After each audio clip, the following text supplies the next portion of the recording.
Hello, welcome, coronavirus.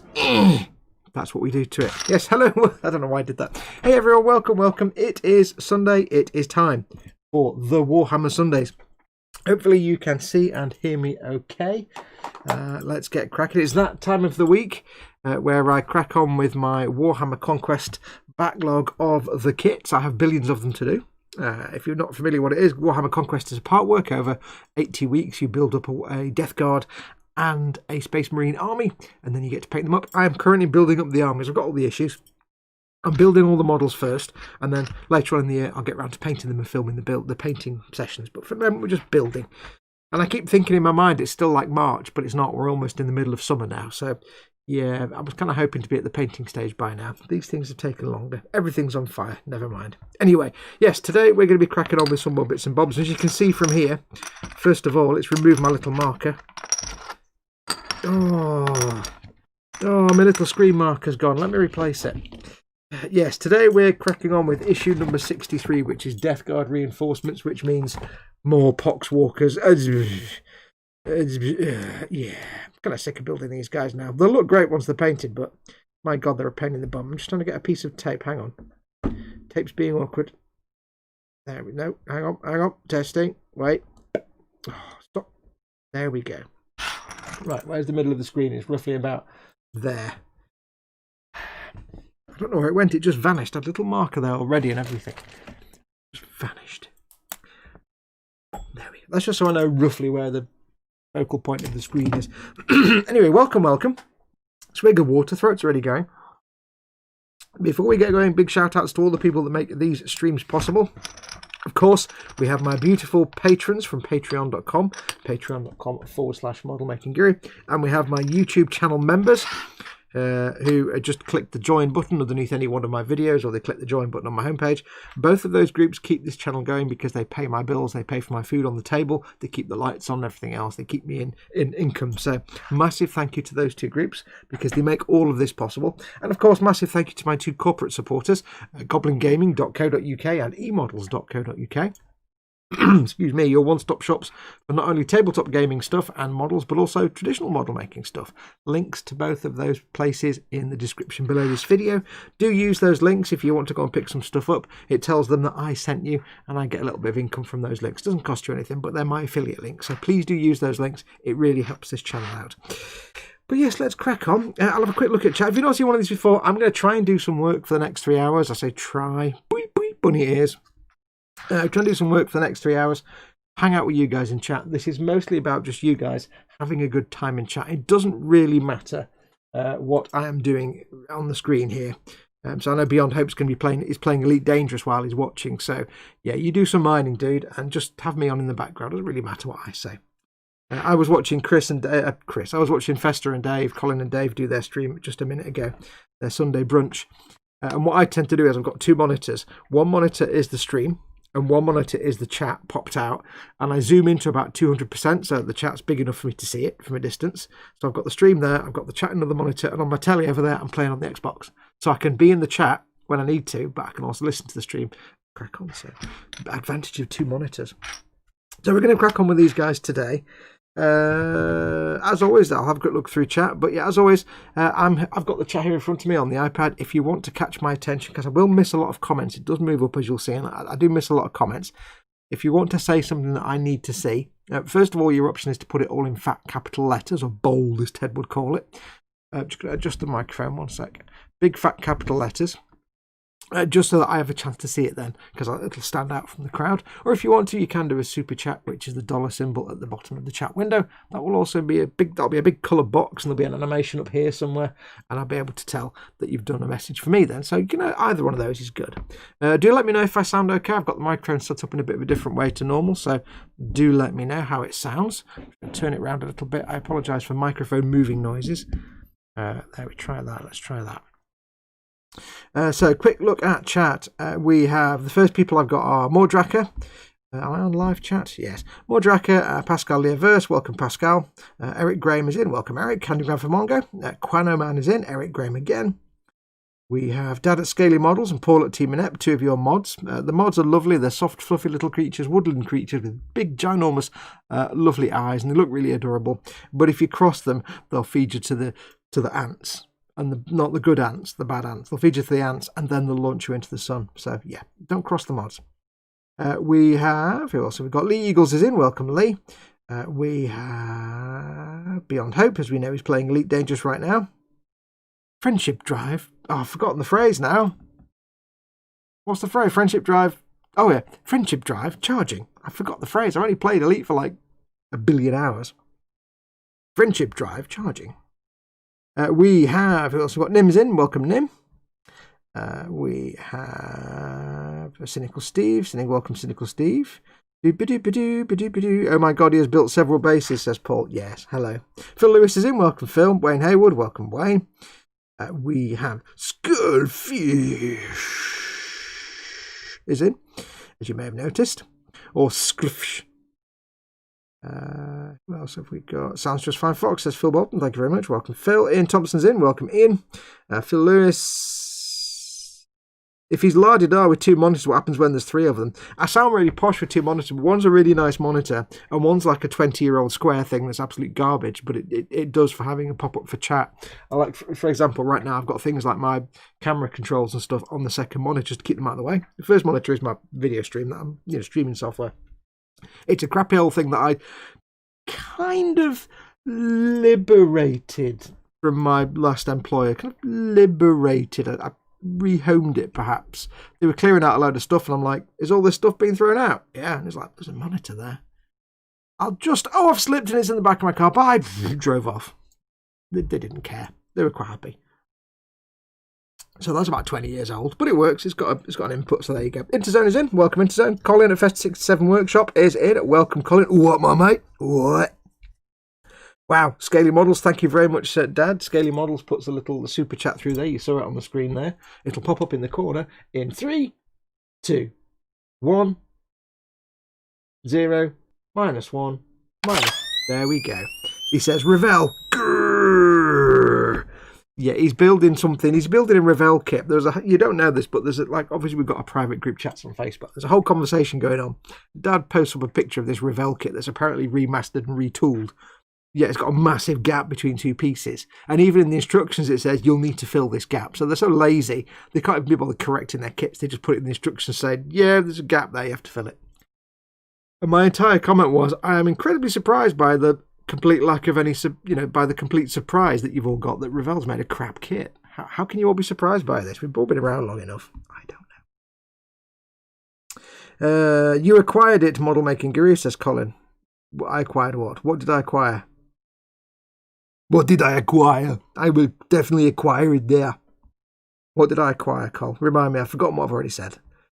Interzone is in, and I've just sprayed boing all over your Lawmaster. No. I don't know what these comments are saying. You're all just making words that make no sense. Thank you very much for that, Dad. You're very, very kind, by the way. I don't know what are these words you're putting in words. I don't know. So, yes, I hope you're all well. I've feeling a little weird today. I'm feeling fine, but I've got like a pain in my throat, which is on one side and down just above my Adam's apple. And it's not a pain, but it's like, I've had it for a couple of days, and it's like, I don't like it. I don't like it. So yes, so I may be a bit hoarse voiced. I've not got a sore throat, but I don't know. I think. I see the monitor. Yes, I acquired it. I acquired it there. Yes, I gently repositioned it in the pile of stuff being thrown out to the back of my car.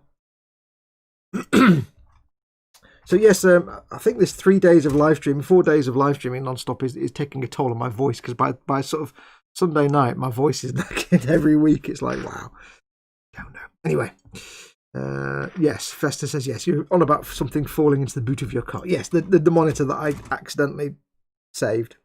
I could have 3 now, because you see, the Mama Fox does have a little tiny TV that was in her bedroom. It's like a little LCD thing. It's about not much bigger than this iPad. It's about twice the size.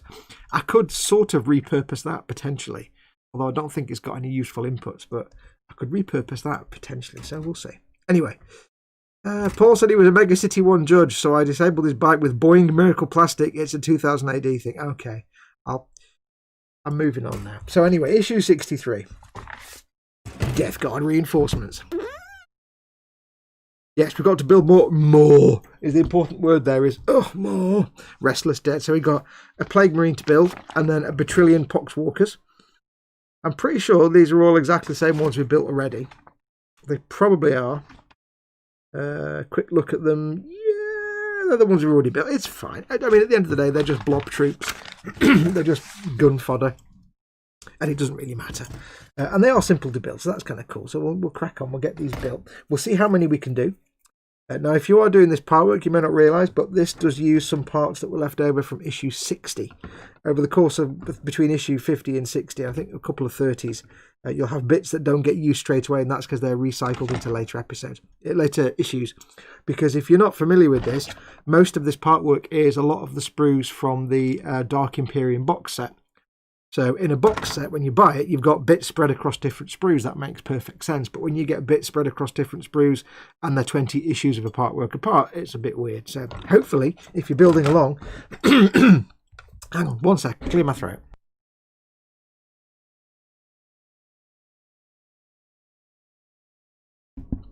That's better. My voice is going. Yes, hopefully he didn't throw away the extra sprue bits from issue 60. George Gabriel's in. Welcome, George. Not seen you for a while. Welcome, my friend. You are more than welcome to hang around. I'm working on my stuff, though, not yours. I'm working on my Death Guard, not your Space Marines. Got all them bases. Oh, I've got to build all them. You go over there. There you go. Right, so we'll start off with the Plague Marine. The Plurgimorine. I think I'm going to build him with the... a bolter, not the plasmonical weapon, because I think I did the plasma weapon last time, and I kind of like the bolter anyway. It looks more fun. I'm going to build him with the bolter, unless I have built him with the other one with the bolter, in which case, I'm building him with the plasma weapon. That was my choice. It was made for me. There you go.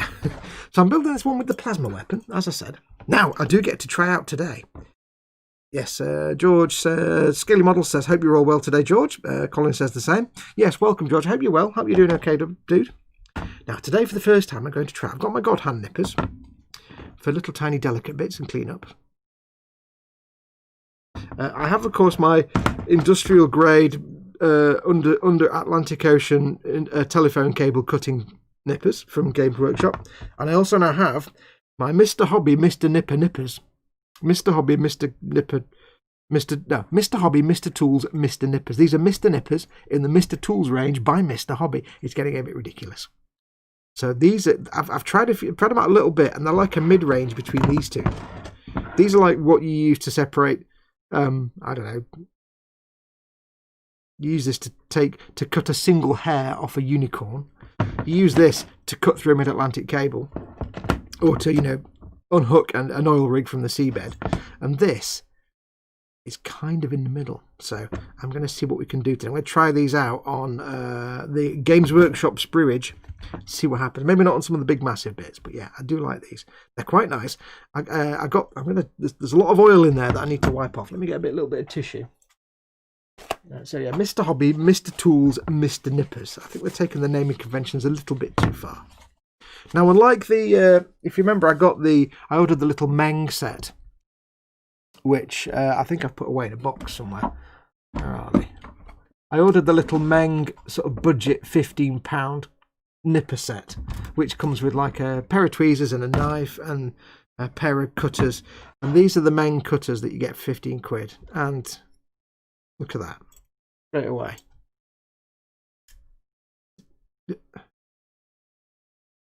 And there's no feedback on these. Like, as you get towards cutting point, you can feel it. There's the tension in the spring, and same with the God Hands. It's like they're nice. They spring apart. These, there's nothing there. There's just nothing, and you cut through them, and they're like, they're not pretty. They're like,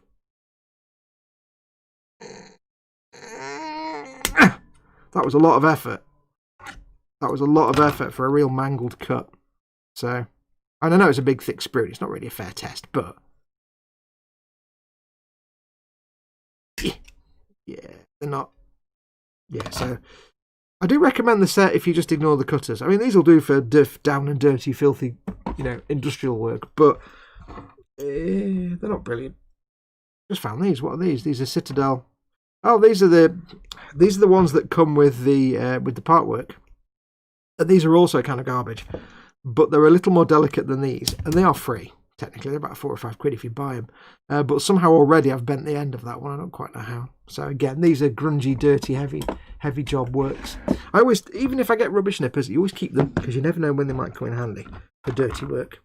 So we've got ourselves the bits. So yeah, these Mr. Metal, Mr. Hobby, Mr. Tools, Mr. Dobalina paging, Mr. Dobalina, Mr. Bob Dobalina. And moving on. Anyway. You have extremely feeble hands. I do not have feeble hands. I have awesome hands. You already did the bolter, says Mordraki. Yes, I learned this when I realised my entire choice was plasma rifle. God, you remembered that, and it's months ago. I don't remember it, and it was still months ago. Irie's in. Welcome, Irie. Let's have a look. So we got in. Nobody else. No Mr. Bolt Cutter. There probably are. Mr. Laser Cutter. So let's try to do a quick dry run. Depositing oil everywhere. These are actually dropping oil everywhere. It's kind of disturbing. Obviously, eventually the oil will stop dribbling out of these cutters, but you might always want to have a bit of tissue just standing by, just to put them on for now, because they're a bit dribbly. It's a bit like, a bit like Friday night after the pub. You get home and let's just keep it family friendly. But yeah, so just keep a bit of tissue. Keep them on a piece of tissue. You don't want oil all over your bench. So let's get these parts on. Chris at Gross Models is in. Hello, Chris. What are you doing? Huge hands, best hands. Everyone is saying it, says George Gabriel. Yes, and my hands, they have the best words. My hands also have the best words. Nobody's ever seen it before, Never been seen before. Awesome hands. Right, so we want the front belly type place. I need to put my helmet on so I can see what I'm doing. Dad, you haven't quite got the hang of this atting yet, have you? If you want to at someone, you have to at and then type in start to type in their screen name, and it will give you a list and you choose one. You can't type in half the name. That won't work. They won't see it. And you don't need to type in at the person's screen name and then put their name after it. Bless. We're going to get you there eventually, Dad. Don't you worry. We'll get you there. Baby steps.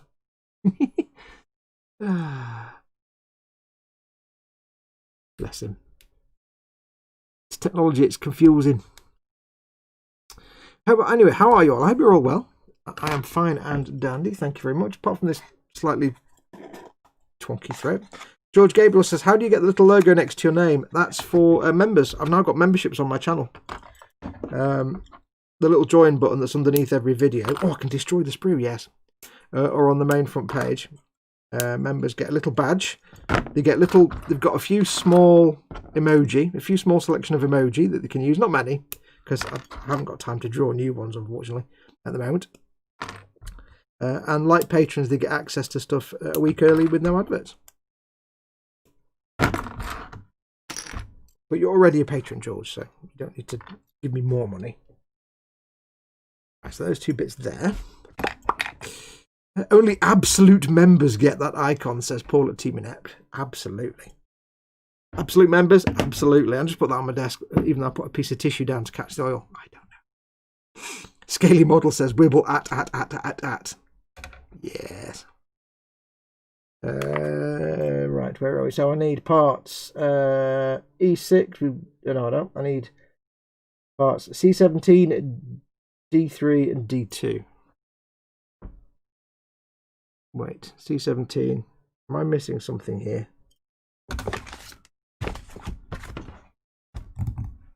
Am I missing a head? This sprue C. I remember seeing a sprue with a head on it, but I don't remember cutting the head off. Let me just check. Mild panic now, because I was doing something earlier on. Hang on, I've just got to catch this rubbish bag that's exploded. Right. Okay. This could be interesting. I could have just thrown away all the sprues I need. Hooray! Hang on. Oh no, there it is. Oh, panic over. Right, let me just sort this bin bag out because it's exploding all over the place. 1 second. Oh, I'm live on telly and you're causing me problems now. Hang on. There we go. Honestly, can't take anywhere. Yes, I put this little bit of sprue over there out of the way and then forgot. You just cut the sprue with it, yes. So there we are, C17. There we go. You know, I'm special. I would normally remember that, except I'm doing a live stream and that takes all your memory up. I've only got a slow processor. I can't, you know, I'll do a lot of things at once. I can destroy this sprue now because this sprue is now surplus to requirements. This is one of the most satisfying things you can do.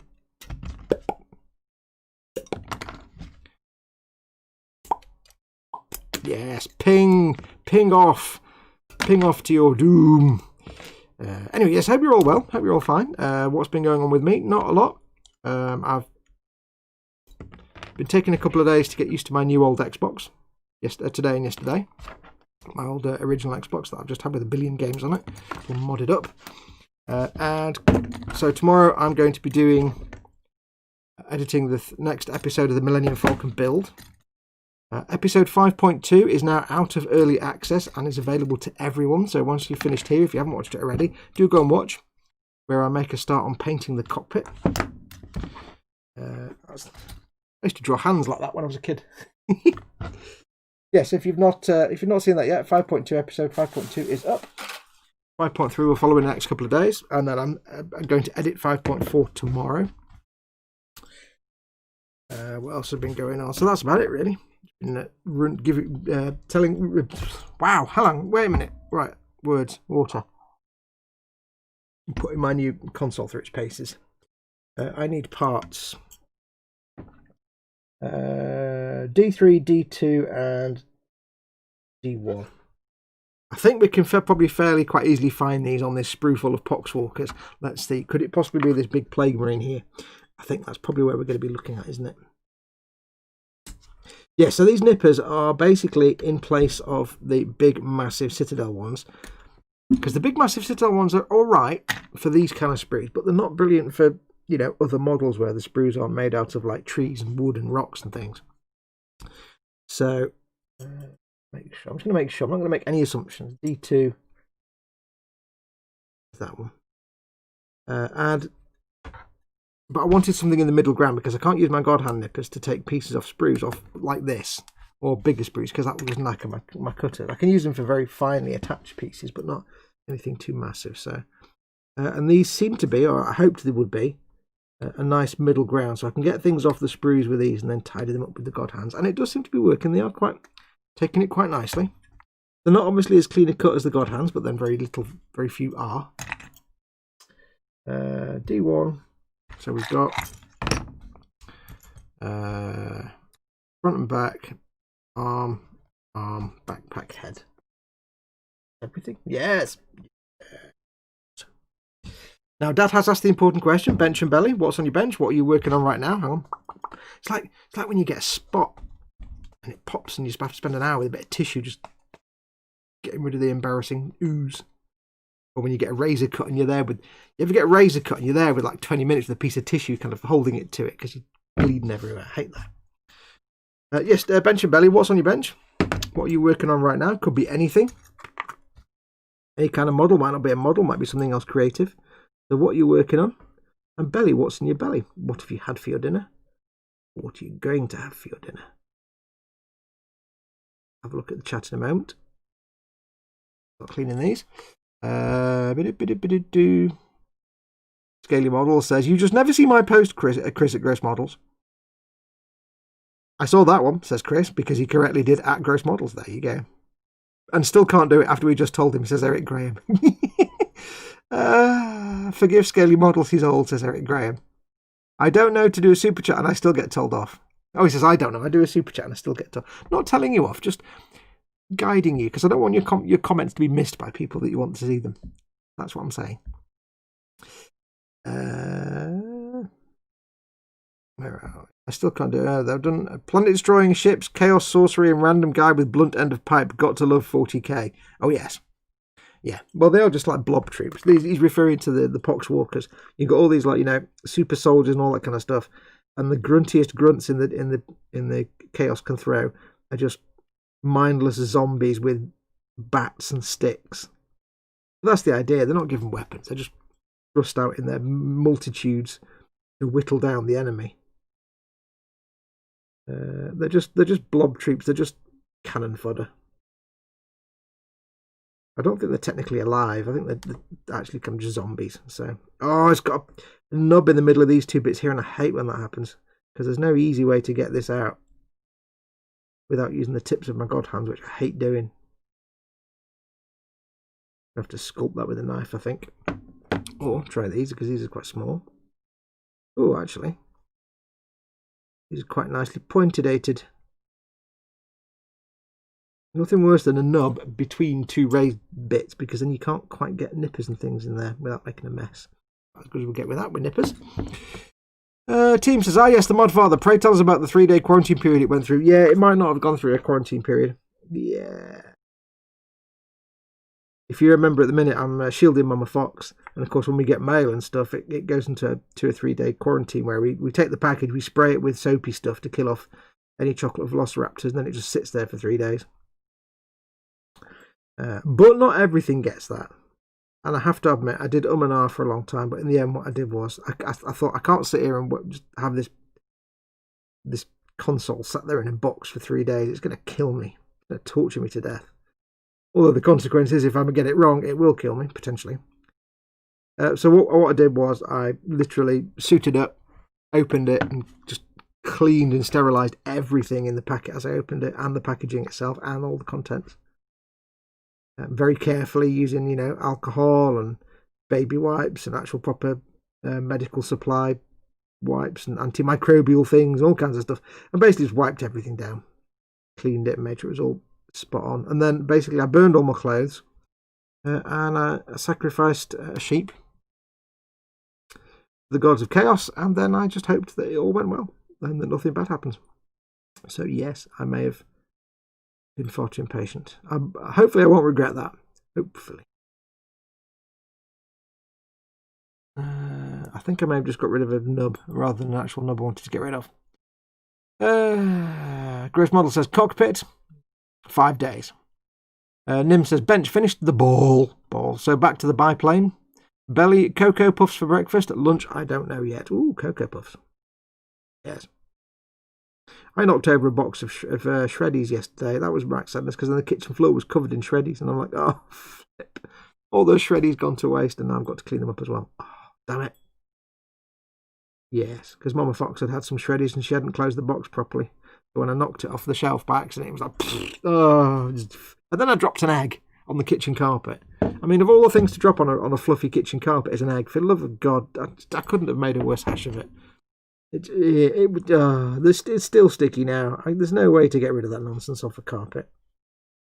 You're just going to struggle, I think, whatever you try and do. So that happened. Yes. If you sacrifice to Papa Nurgle, you might not like the result. Yeah, that's probably the wrong thing to do. I don't know. Surely everyone likes Papa Nurgle's blessings, though. Maybe that's why my throat feels weird. I've been nurgled. Don't forget the extra tentacle, says Iru. There's no extra tentacle with this guy. Or are we referring to something else? I don't know. Bench Star Wars Legion, Airspeeder. Cool. Belly roast chicken. Is the Airspeeder like a T-47? Is it like a snow speeder? A T-47's the Airspeeder, isn't it? Is it like a snow speeder but without, I don't know, snow? Best thing about poxwalkers is that if they kill something, that thing comes back as another poxwalker. Now, we like that. I wasn't that keen on Death Guard. When I've said this before, but when George and I were trying to figure out what we're going to do with this, because George has helped fund this whole thing, so we're splitting this half and half. I'm keeping the Death Guard. He's keeping the Space Marines. Or eventually, when I can send things to the US, he'll be getting all the Space Marines all painted up. And as well as the Sazabi and some of the bits and bobs. George, all your Sazabi, by the way, is packed up. It's all neatly packed up and secured away in a box. It will one day get to you, but I don't know when that will be. It's got to be when I can safely go to the post office and post something without bringing back death to Mama Fox, and also when I can guarantee that it will get there and not suddenly be stopped in customs because everything's on fire in the US and they could close the whole place down at any minute. So yeah, it will get to you. Just be patient, fella. So yes, so I'm on the Death Guard. He's having the Space Marines, and at first I'm like, oh, not really that keen on Death Guard. I wish I had the Space Marines. But after building a few of them, I'm like, you know what? Death Guard are awesome. They're going to be great fun to paint. They're basically my animus, which is weather the crap out of them. I can give them rusty, chipped, and battered armor. Yeah, the vehicles are going to be filthy. I may have to do like a custom Vectorium of the Death Guard that I made up in my mind. Yep, S-Speeder is the T-47. I'm doing it in Desert Scheme. Cool. I made a C-Speeder once. When I first got back into model making, like in about 2012 or something, after being away for 20 years, I had no memories of what I used to do. I had literally a small collection of Tamiya paints and some crappy old brushes, and that was it. And I had in the loft the old AMT Ertl Snow Speeder that's about this big, but it's weird because it's a good-looking kit, but it's also garbage. The figures are complete garbage, but it's a good basis to work from, and I made it into a C-Speeder, which was basically, I painted it blue and rusted it. That's kind of it, really.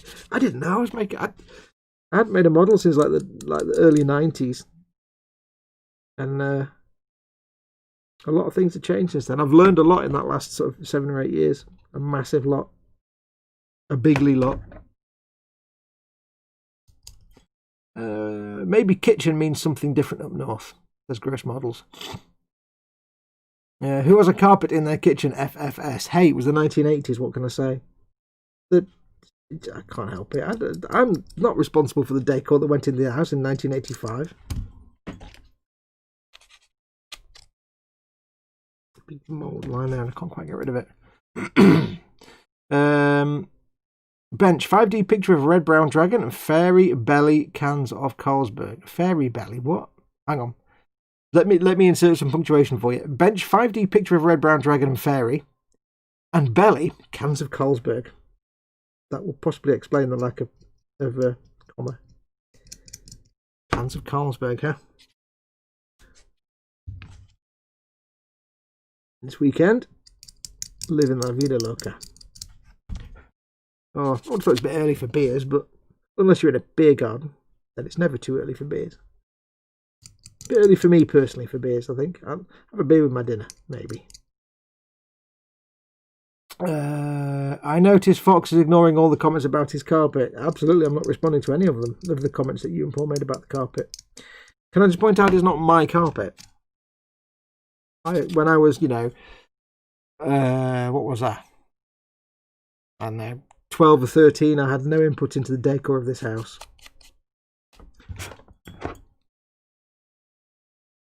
So I can deny all knowledge quite happily. I have no responsibility at all. I mean, I agree. It's a really bad idea, but there you go. Is there a picture of that speeder model making Guru? Yeah, it's somewhere on my own. I think it's on my Guru page. If you go into my Guru page, and in the photos, it was some of the earliest stuff. It's absolute garbage. I brush painted it with Tamiya paints and some crappy brushes because I hadn't made a model since 1992. And I'd forgotten everything, and I didn't know anything. And it was the first thing I made. I just sat down with some paints and a brush, and I did a little bit of plastic card work on the pilot because I had some plastic card left over from the day. And when I stopped making models back in the day, I was kind of a garbage. I wasn't very good at doing it, so I carried on where I left off. And then I realised I had a lot to learn. I need to clear my throat again. One sec.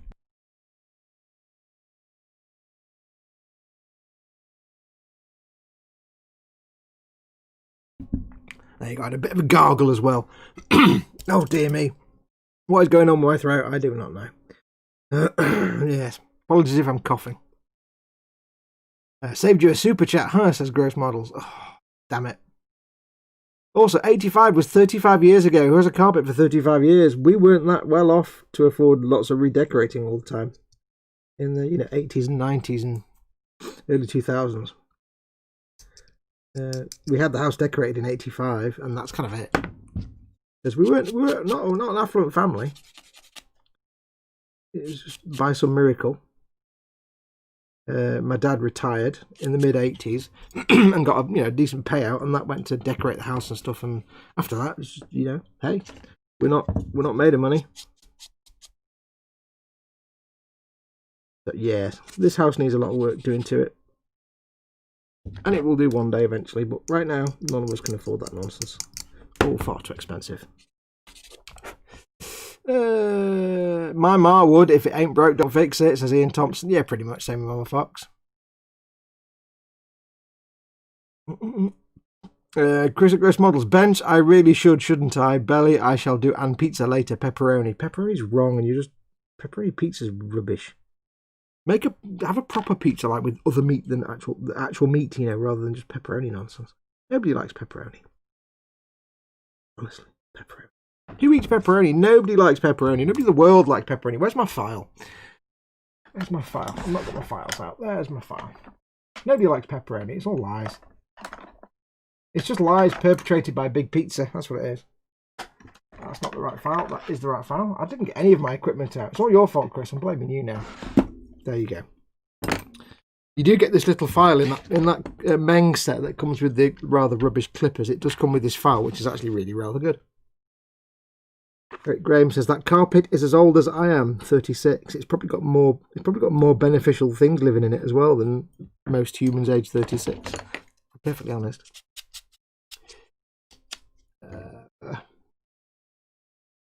Where are we? And it is now. It's covered in egg. Yeah, there may be a small patch of egg on the carpet.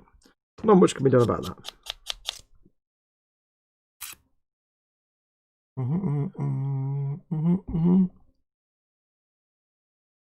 Don't know what the comments. In my defense, when watching on iPad and typing someone's name, it does not come up to click on. You mean like...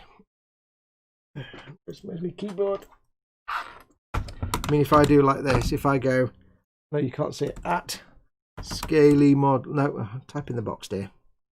At Scaly Models. Click on that. Send. There you go. You mean like that? Sorry, Dad. I know. We're just messing with you. It's only fair that people take the mickey out of me so much that I occasionally get a bit of mickey taken out of somebody else. How dare you say that about pepperoni, says Nim. Pepperoni's horrible. It's not even real meat. It's not even... Pepperoni never came from an animal. Then again, most meat never came from an animal. Pepperoni's not real. Nonsense. It's horrible and greasy and foul. Just get ground beef or, tuna or anchovies or chicken or literally any other kind of meat that isn't salami or pepperoni. Get actual sausage, proper just normal sausage sliced up. That'd be great. Pepperoni, nah. Nonsense. It's just nonsense. What's under the carpet? And Chris says, another carpet. It's carpet all the way down. I know, model making guru. I love it really, says Scaly Models. Tuna on a pizza. What is wrong with this man? Tuna's great. Nim says, you really want to go there? Intercontinental Punch. I went there. Yeah. Anyway, everyone knows, Nim, that Chicago pizzas are better than New York pizzas. I'm just going to step back and let that fire start. There you go. I've just stepped back and away from that one. I thought I'd just maybe light that little touch paper and leave it going. I have no feedback on that matter. I have no opinion on that matter, to be perfectly honest. I'm messing with you. I'm messing with you. That's how you rile a New Yorker about pizza. Tell him you should prefer Chicago pizzas. I've never had either. I've never been to the States, so I do not know. At my best mate's house, under the dining room carpet was another carpet, then laminate, then in lino, and then another carpet, and then more lino. The room was 3 inches lower than the kitchen afterwards. No, that is insane. I think under our carpet we've actually probably got just very old 1950s lino, probably. Very old lino. Because we've been in this house since the late 60s. So... But not under the whole kitchen, because a lot of the kitchen was built up as an extension. So where the original kitchen was, that bit will be lying now. This is really fiddly to get the seam line off. Yorkshire pudding, says Nimcinderin. Yorkshire pudding is delightful. Yorkshire pudding is better than any pizza. You Americans can have all the nonsense pizza you want. You're not going to compete with the Yorkshire pud. Oh, Yorkshire pud. Yorkshire pud and gravy. Oh, I really want Yorkshire pud and gravy now. I haven't got Yorkshire pud. Oh, well, I've got gravy. I don't have any Yorkshire pud in the house. Oh.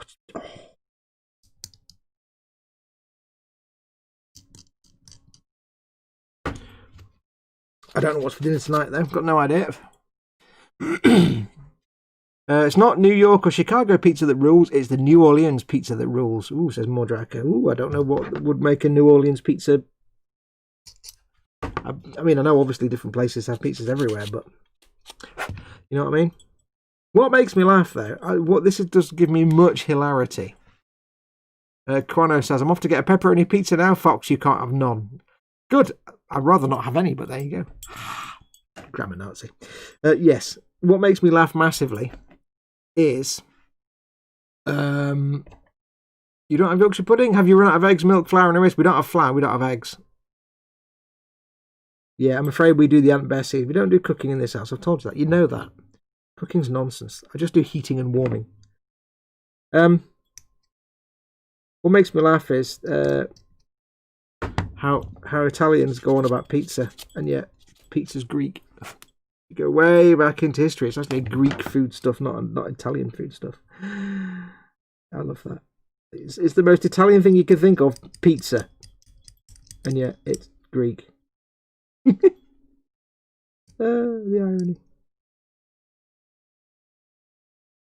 Okay. Seam line is right pain to get off this plasma weapon. It's a right pain in the bum. It's really fiddly. I don't normally use the knife. To be honest, I wouldn't cook either if my kitchen had a carpet. Nothing wrong with having a carpet in your kitchen. In 1985.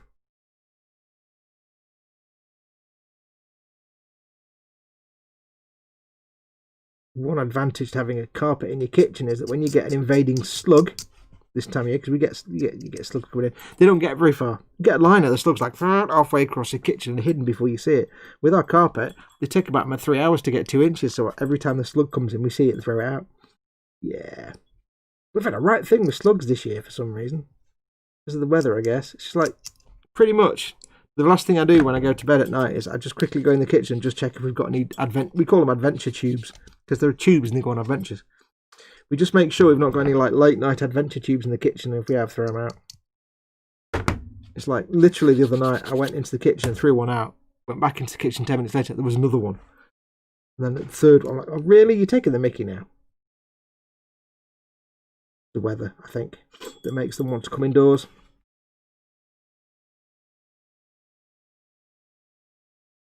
Have you tried closing the door? Yeah, we'll try that next time. I think there's a gap in the wall somewhere when they built the extension. There's probably like a little gap between two bricks, or there's an air brick or something that's been I think there's probably an air brick somewhere that's inaccessible, so we can't block it off. And just occasionally you'll get a creature coming in. It's fine. They'll just throw them out. They're only slugs. Not the end of the world. Right, I think that's done. I need to drill his end. I never ever want to live in Manchester. Rain, kitchen, carpet, and indoor slugs.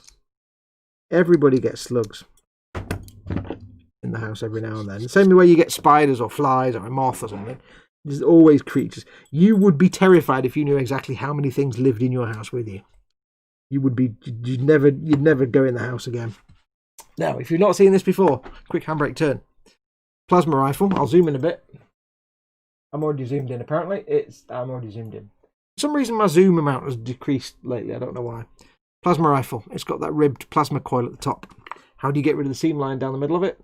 Easy peasy. Get yourself a scribing tool and just run it down the middle of each coil. It might not be perfect,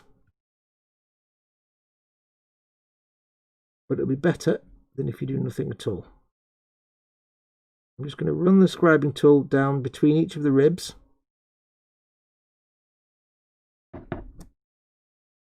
Just to get rid of it. I'll probably go quiet while I'm doing this because it's quite tricky work. Not hard, it's just kind of got to keep an eye on what I'm doing. And I can't be that close with my visor because you'll never see anything. Do let me know if all you see is my visor, by the way. A couple of quick drags, scrapes of the blade, the scribey blade. Then I'll go back the other way, just to make sure. Obviously, if you're doing this yourself, you'll be able to get in closer to see what you're doing and you'll have more time to do it. You won't be hosting a live show at the same time. Your results may be far significantly superior to mine. Because what you can do is you can sand away the seam line or the mould line where it's on the raised bit. That's no problem. You just do it with your sanding tool or your file or whatever. But you can't get rid of it in the recess. So this is where your scribing tool comes in. You could try it with a pin, but I don't recommend trying to scribe with anything. Or you could try a knife. I don't recommend trying to scribe with anything though, other than a scribing tool. Purely because scribing tool has a stiff, inflexible blade compared to a knife. It's also got a square profile blade. It's not got it's not a V-shaped point. And because it's square, it's just going to scrape away an even rectangular channel. It's not going to drag and gouge and carve a great big scratch down the middle. So what you'll find is when you use a scribing tool, you get a much cleaner, crisper result. That's why they're scribing tools and you don't just do that with your knife. I'll hold that up to the light and have a look. It's not bad. It's not bad. A little bit of work on each end. So you can do it with a knife, but your knife is going to scratch and scrape and the knife blade will scratch through any of the raised bits if you get it wrong or if you slip. Whereas this won't. It's not blunt, but it's not super sharp either. And I do strongly recommend, if you've not got one, get yourself a scribing tool. Even if you never have to scribe panel lines, because that's not what you need to use it for. These are designed for things like, scoring panel lines on a model where you're building a plane and you've had to get rid of some raised rivets or something. Or you've had to get rid of something or fill something. You've sanded it and you've sanded away the recessed panel line. This is what it's for. Or you've got a piece of flat plastic, say a model. Maybe you've got a Gundam the O and it's got almost no panel lines on it, so you want to add some. That's what it's for. But you can use it for a lot of things. Anything where I've got like a ribbed structure like that, or very fine grills or grill details, like for example the little sort of gap between the end of the plasma rifle there. Is this a plasma rifle or is it a graviton pistol? I can never quite remember. I think it's plasma rifle, plasma gun. Phil is off. I need to go. Bye all. Have fun, says Phil Lewis. Thanks for coming in, buddy. Take care, mate. Cynical Steve says Manchester is fine. Fox lives in Cheshire. Yeah, so like there you've got a panel line there. If that had got some glue in it, I could easily just open it out again. So it's really kind of handy. And it's also handy for if you've got, say, a Space Marine pauldron, and there isn't one on this one, but on a standard Space Marine pauldron where you've got the sort of the rim around the edge of the pauldron, you can use it sort of to, sometimes the little trim piece, it's not crisp, it kind of fades at one edge. And what you can do is you can use it to crisp up that edge, make it a nice sort of step between the rim and the pauldron itself. Or the trim, I should say, not the rim. And the pauldron itself. It's hard to explain, but they are worth their weight in gold. The two tools that I would not give up are my scribing tool and my seam line removal tool. They're absolutely indispensable. You'll find uses for them, that's the best bit. You might think you don't need them, but you'll find ways to use them. Right, so that's that done. I need to drill out his barrel. I will do that in a moment. Where are we? Gilly Model says, oh yeah, you've got to be on your toes with the Cheshire slugs. Oh yeah. We might get... Osric's in. Hi Osric. He says, I am here finally. Welcome, Osric. I think I've caught Festa's burps because I've got the burps right bigly at the minute. I'm trying to hide them. I think I've picked up your burps, Festa. I'll put that there. Yeah, it's not like we get like walk downstairs in the morning, like 1,000 slugs. It's like once or twice a week we might find a slug in the kitchen. In the same way that you might get a spider or a moth or something. It's no different than that. Like we've got an invasion going on. And I don't mind things like slugs and moths and stuff. I just pick them up with a piece of card and throw them out. There you go, bye. Don't bother me. Yeah, I like snails, and slugs are just snails without shells, so I'm not bothered at all by slugs. I like most tiny creatures, I appreciate them. They all play an important role in the ecosystem of the world. And therefore they should be respected and liked. Apart from spiders who can just GTFO. Spiders not so much. Well, not all spiders. I don't mind spiders that much. I'll still throw them out. I know they play a vital role and yada yada yada. Ivo Lim says, hey Candy, haha, wow you guys, are you always here? Oh yeah, all of our streams it's the same crowd. We have many loyal friends who like to watch our stuff. As you watch more of my stuff and stuff by, you know, Dad at Scaly Models and Chris at Gross Models and Fester at 67's workshop, it's all the same crowd. We're just that awesome, you see, that people go wherever we go. Because they love us, because we're awesome. We give them happy times. I'm just blowing my own trumpet there. I'm messing with you. I don't know. I am always ridiculously humbled by the fact that people even like just watch my stuff. Never mind the fact that some people actually choose to very, very kindly support me financially by being a patron or a channel member, which truly blows my mind. And I'm always super grateful. I never ever take it for granted. I'm always in this constant neurotic state that I'm not doing enough for people that are supporting me. It's the way I am. Remember how I said yesterday in the stream that I can't play as the bad guy in a game because I'm too conscientious and thoughtful? Same thing with like people that support me. I always feel really bad that I'm not giving them enough. I've got a big mouth. He's like, roar. There's one thing Chaos like or Death Guard like, it's horns and spikes. It's like somebody should come up with like sort of bad guys who are based around like kind of Death Guard type stuff, and it's all like death and decay, but they look fantastic. It's not all spikes and tubes and rot and decay and pestilence and tentacles. It's actually, damn, they look good. Because, you know, bad guys can look good too. I don't know where I'm going with that. I'll stop. Please don't blow your own trumpet on video, says Chris. Well, yeah, I learned that once. Monetization was killed straight away. But yeah, so I'm always really, really humbled just by the simple fact that people watch my stuff. And, you know, when I started doing this all those years ago, I thought it'll be fun, and if I'm lucky, I might make a little bit of money. You know, I might get somewhere with it, but you know, I'm on like 24,000 subscribers, and you know, I'm making a little bit of money off it. I'm not making enough to live off, but it's still a nice amount. Don't get me wrong. It just floors me just thinking that.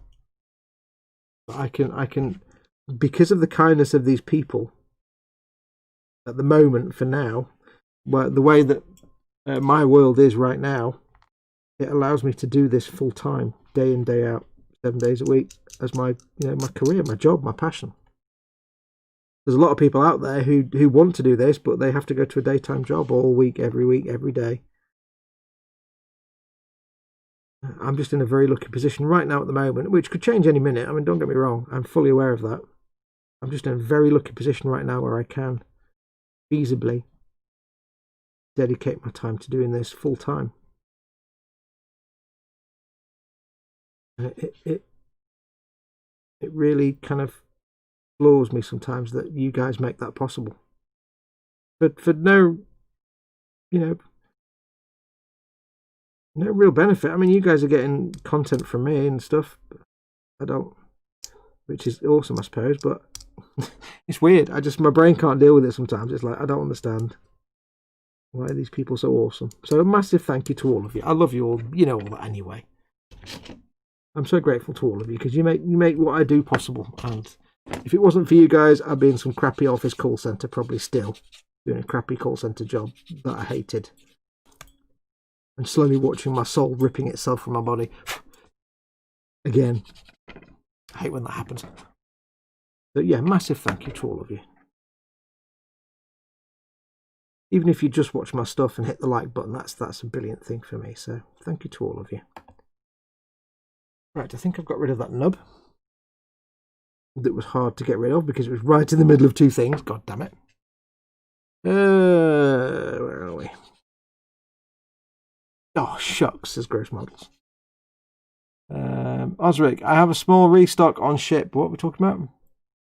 Are you sure it's not the same slug coming back over and over again, says Darren. Hey, Darren. No, because I threw one out the other night that was like brown, and the next day I threw one out that was the sickest of Death Guard green. I mean, this thing was like, it would put a plague marine to shame.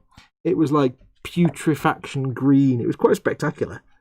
I was like, wow, you're minging. You're going outside. And unfortunately for my niece, who doesn't know this, but we've got a photograph of my niece that is, well, we've got two. One is the default spider catching card that goes over the glass when you catch a spider. Put the glass down, and then get the card, and they throw the spider out. And one of them is the default slug catching card, which is just, there's the slug, put the card down, it gets on the card, you throw it out. Because slugs are stupid like that. Oh, a trap, let me come in. So, yes.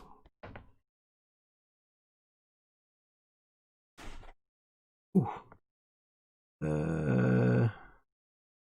Not sure what the chat's talking about. I may or may not have just taken a pair of scissors to my pajamas and turned them into shorts. Cool. That's kind of awesome.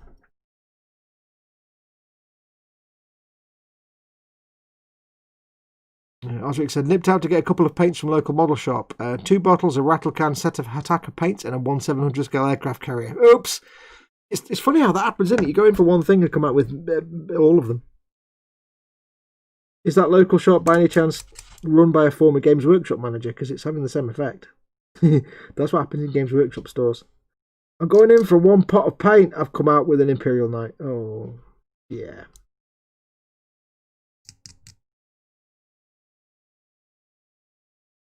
I can't see where's my marker. There's my marker.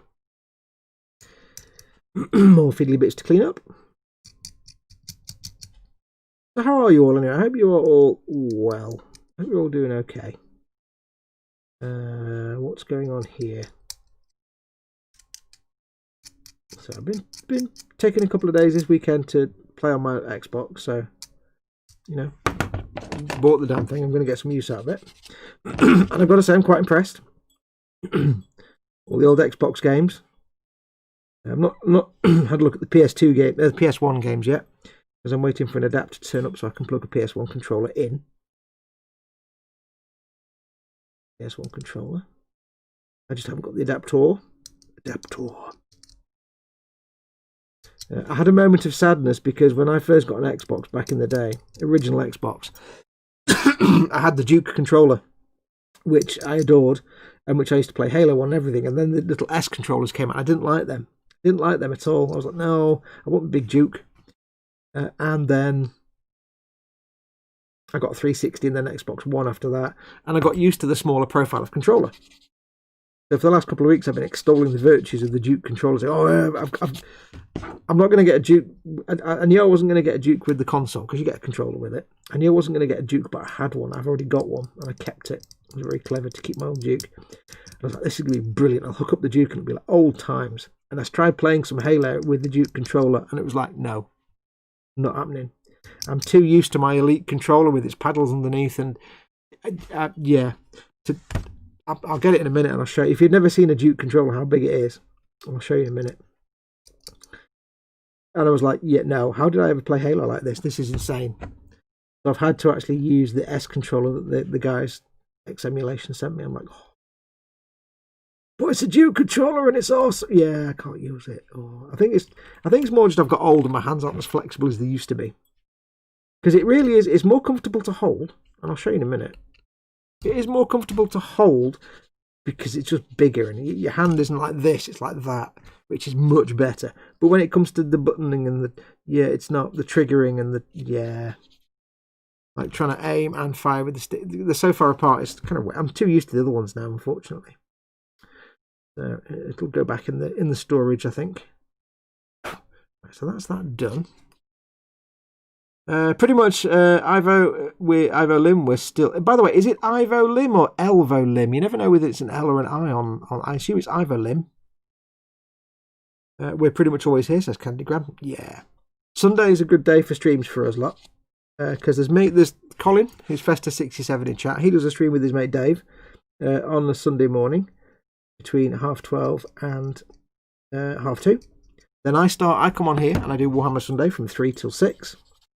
BST. Then at 6:15, Dad, a lot of the weekends will do his in-between stream, which is like from 6:15 to about 8 o'clock, 8:30, 7:30, something like that. About an hour or so, an hour and a half. He does his little stream, and then at 8 o'clock, Chris at Gross Models does his Warhamster Sunday. I forgot about the Team Inept stream this morning. I didn't even know there was a Team Inept stream this morning. I'm afraid. I was not aware. Unfortunately, because of the new look Facebook, I've kind of lost sight of where half stuff is, so I'm missing a lot of stuff because it's like, hang on, where's the notifications for this thing gone now and that thing, and pages are hidden away under stuff, and it's like, oh, God, really? But this morning I wasn't actually free this morning anyway. This morning I was busy with something, so I would have missed it anyway, even if I'd remembered about it or known about it. To be honest. Paul, Chris and I set up Team Inept for gaming, and then I kind of stopped doing gaming stuff. I kind of don't do anything on there now. I just do it on my channel. But I'm happy to leave it to Paul and Chris for the time being. I might do more on there when it's just, stuff that's not Skyrim or Elite and stuff. You go in the Warhammer store, do not engage with staff, do not look at shiny models, buy the pen you need and leave. It's easy, says Cynical Steve. Have you ever actually tried doing that? Because that's very simple to say in words, with finger words, but to actually do it is the most... Stay there. Is the most complicated thing in the world. That's like saying how to draw an owl, draw 2 circles, draw the rest of the owl. That's... You've just explained how to shop in Warhammer store in the style of how to draw a flipping owl. I won't say the real word.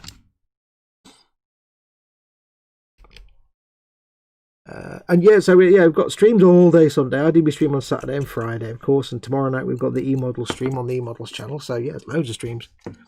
All the same little community. Right, so I've got that bit done. I'll just clean up these. We'll still get the models, but only if I need to paint. I will only get paint. Yeah, you've not been doing Games Workshop long enough then, because what will happen is eventually that won't happen. What you just said there is not the thing that will happen. The thing that will happen is you'll go in to get the paint to paint the thing you're making, and then you'll come back with 3 other things that... But the thing is that, of course, you're used to doing your scratch buildy stuff, so it's not normal for you to buy a kit and build it. So you won't get that same urge. You might see a kit and think of all the potential of all the bits, like you did with the Bane Blades and the other bits and bobs, but you're more attuned to getting cast-offs and cheap stuff to put into your own builds, which is cool. But I don't think you're as vulnerable to the wiles of say Games Workshop staff as the rest of us.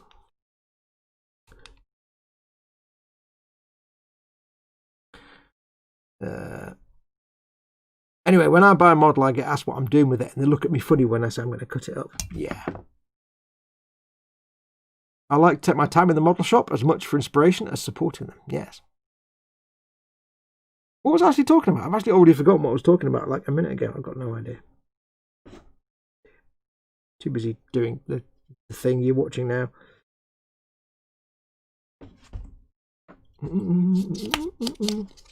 So yeah, been playing with that console. It's great fun. A few little teething issues I had to sort of figure out in my brain before, and that was more just me not knowing what the hell I was doing. Because there does seem to be a thing with the console modding community that they've all got ADHD, without exception. Like any modding community, everything's flashy nonsense with lots of graphics and words everywhere, and too many things going on the screen. If you like, all the advertising and stuff, and it's like, I just want a simple menu. I just want a simple front end. I don't need lightning strikes and mechanical things and everything's really. And I'm old. I don't do like all that nonsense. It took me a while to figure out the ins and outs of it, but we got there in the end. Easy fix. Go to Games Workshop store before you enter. Leave your cards and your cash bar, what you need to spend in store, plus £20 to cover a few additional paints. It makes no odds.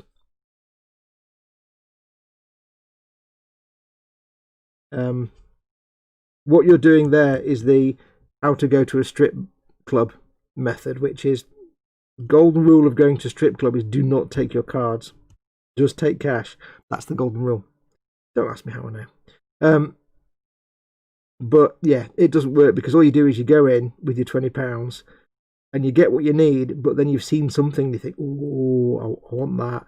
And then all the way home you're thinking about if I go back and get my wallet, and then what I can do is if I don't eat for 3 weeks, it'll be fine, and then I could just not eat or drink for like 3 weeks, and then I can afford, and then within half an hour be back in the store with your cards. So yeah, they know how it works. There is no escape.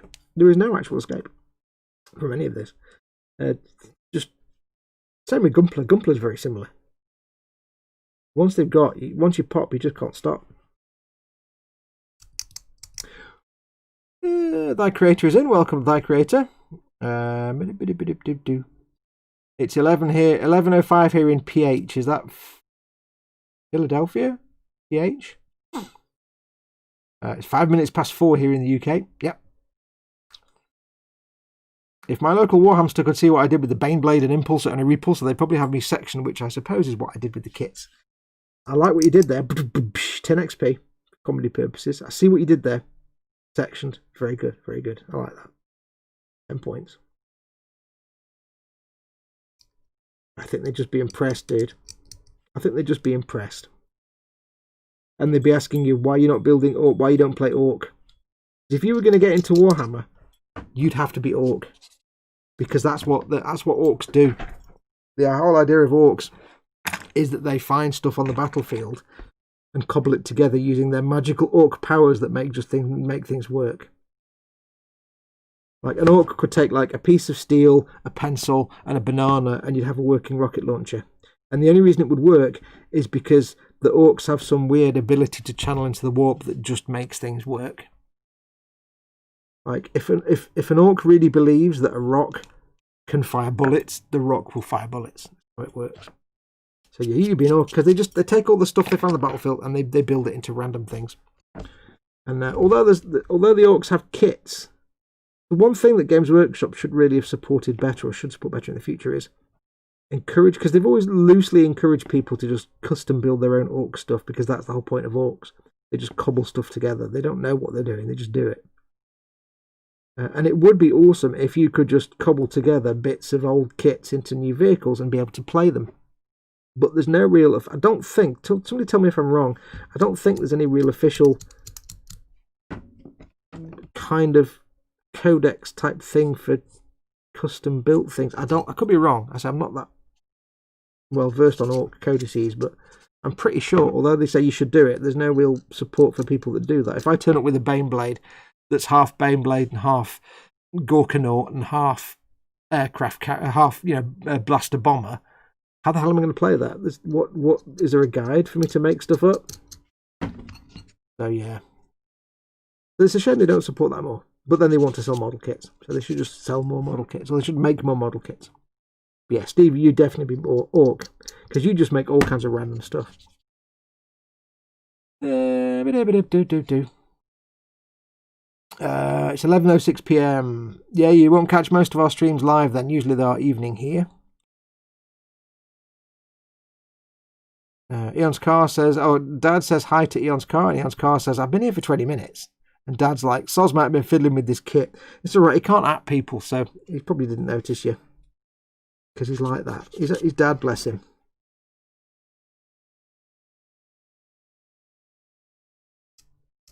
I'm just jesting, Dad. You know I'm just jesting. If we didn't care, we wouldn't rib.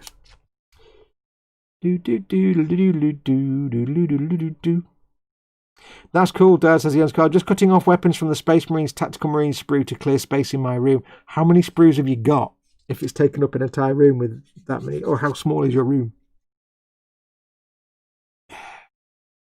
Junkworks says, my not buying Warhamster system works really well. My nearest store is a ferry trip away. Hey, Junkworks, that's Scott from Orkney, by the way. He's in Orkney, that's why you can't just pip the shop. However, I do believe, though, it may be possible that you do actually have an internet, which kind of puts the kibosh on that. Right, so I'll very quickly show you, because I did say earlier on, let me show you. If you've never seen one, okay, find the other controller. Hang on. 1 second, talk amongst yourselves.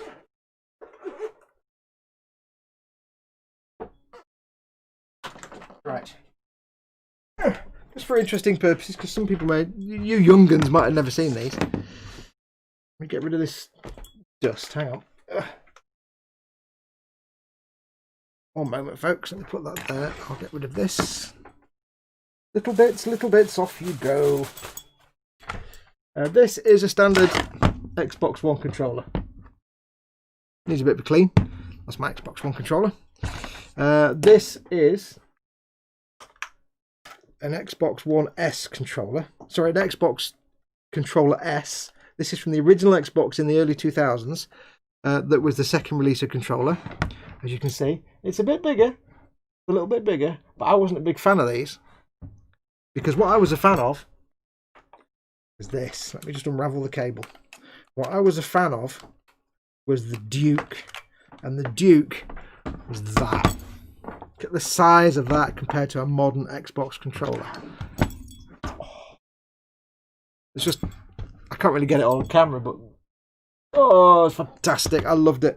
And that's what I used to play Halo on for years and years and years and years and years. It was my controller of choice because they were awesome. And I loved it. But trying to play Halo now, I got in the habit of using my middle finger for the trigger because the triggers are quite far down there. So it's like the stick's over here and the trigger there. In my youth, when I had more flexible hands, it was great. Now I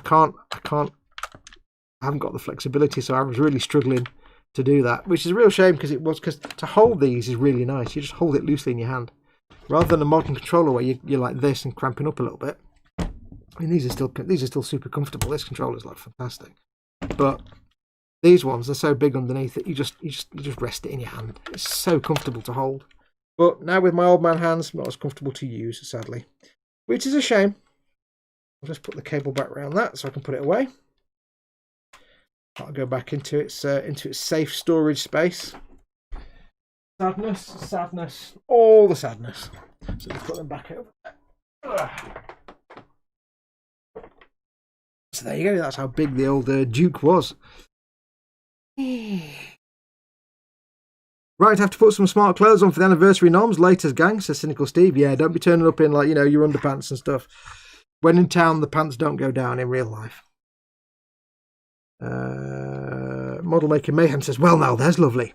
Welcome, buddy. Baldy Tomasso's in. Be right back. Well, he's in. Of course he's in. Be right back. Computer being stupid. Going to try a reboot. Hopefully it works for you. Chris says, about Orkney, they have one internet and they share it. It's probably entirely accurate. Scaly Models at Paul Di Tommaso, and Eric says, oh my god, Scaly Models got one right. Yes. And Dad says, what have I done now? You got an at correct. You atted Paul Di Tommaso correctly. So welcome, Paul, and goodbye, Paul, and welcome back in a minute. What you're saying, Fox, is like you like a big chunky one. Hey, I'll never turn anything down, me.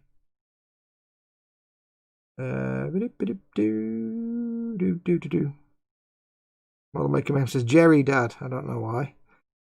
I think our country is just near. It's currently 11:13 p.m. here in the Philippines. Oh, Philippines. Okay. I'm just hoping I'm your first Filipino subscriber before you blow up. Oh, I've just bent the thing. I'm guessing you're from Australia. No, we're all in the UK. I don't know why some people think we sound Australian. It's quite cool. No, we're in the... I couldn't live in Australia because I hate anything that wants to kill me. We're all British. Well, not all of us, but me and Dad and Scaly Models and most of us in the chat. What wasn't it? None. I'll stop talking now. Water. No. I'm in the UK. I'm British. And I don't think you are the first viewer I've had that's from the Philippines, but I can't think who else is from the Philippines. I think I've got a couple of people from the Philippines. I've got like a load of people from Australia, which is weird. But I don't think you're the only viewer from the Philippines. Fox and most of us are in the UK. After lifting all that slab, I feel like my hands can hang at my ankles. Maybe that controller's given you your RSI, says Ian Thompson. No, I mean, I haven't used a Duke in... Oh, God, it must be... I got an Xbox 360 in 2006 when they came out, so it's probably... And I ran them both because at that time I still wanted to play things like Medal of Honor Frontline and Halo, because when the Xbox 360 first came out, you could play Halo on it, but it wasn't very good. The emulation wasn't very good. So I still had my original Xbox around for a while. But then it went back into storage, and so I haven't used a Duke controller for probably about 13 years. And since then I've gotten older and my hands have got less flexible, and I've got used to smaller controllers. So yeah, because when I first got my 360, I'm like, I don't like this controller. I'm not going to like this. It's like the S. I don't like it. And you know what? Within about a month, I'm like, it's the best controller ever, this.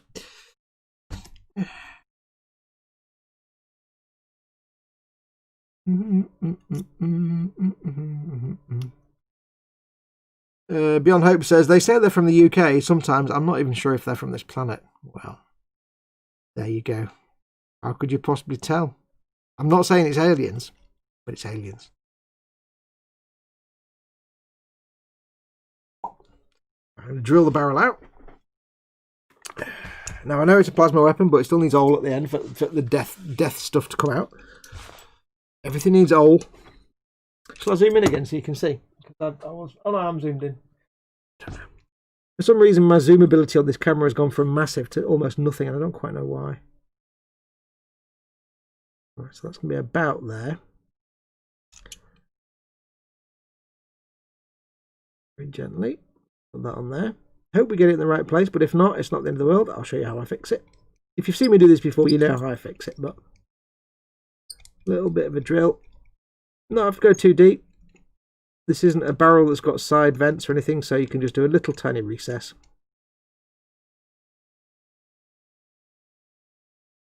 I can hear a very, very faint, or rather feel very, very faint thumping feeling, like somebody's got a bass drumming, like somebody's listening to music in the car, going boom, boom, boom. But it's so quiet, it's on the verge of being more felt than heard. I wonder what it is. Somebody outside being a chud muppet, playing dancing nonsense in their car. Okay, that's drilled out. It's not quite in, I don't know if you can see on camera, but it's not quite in the middle.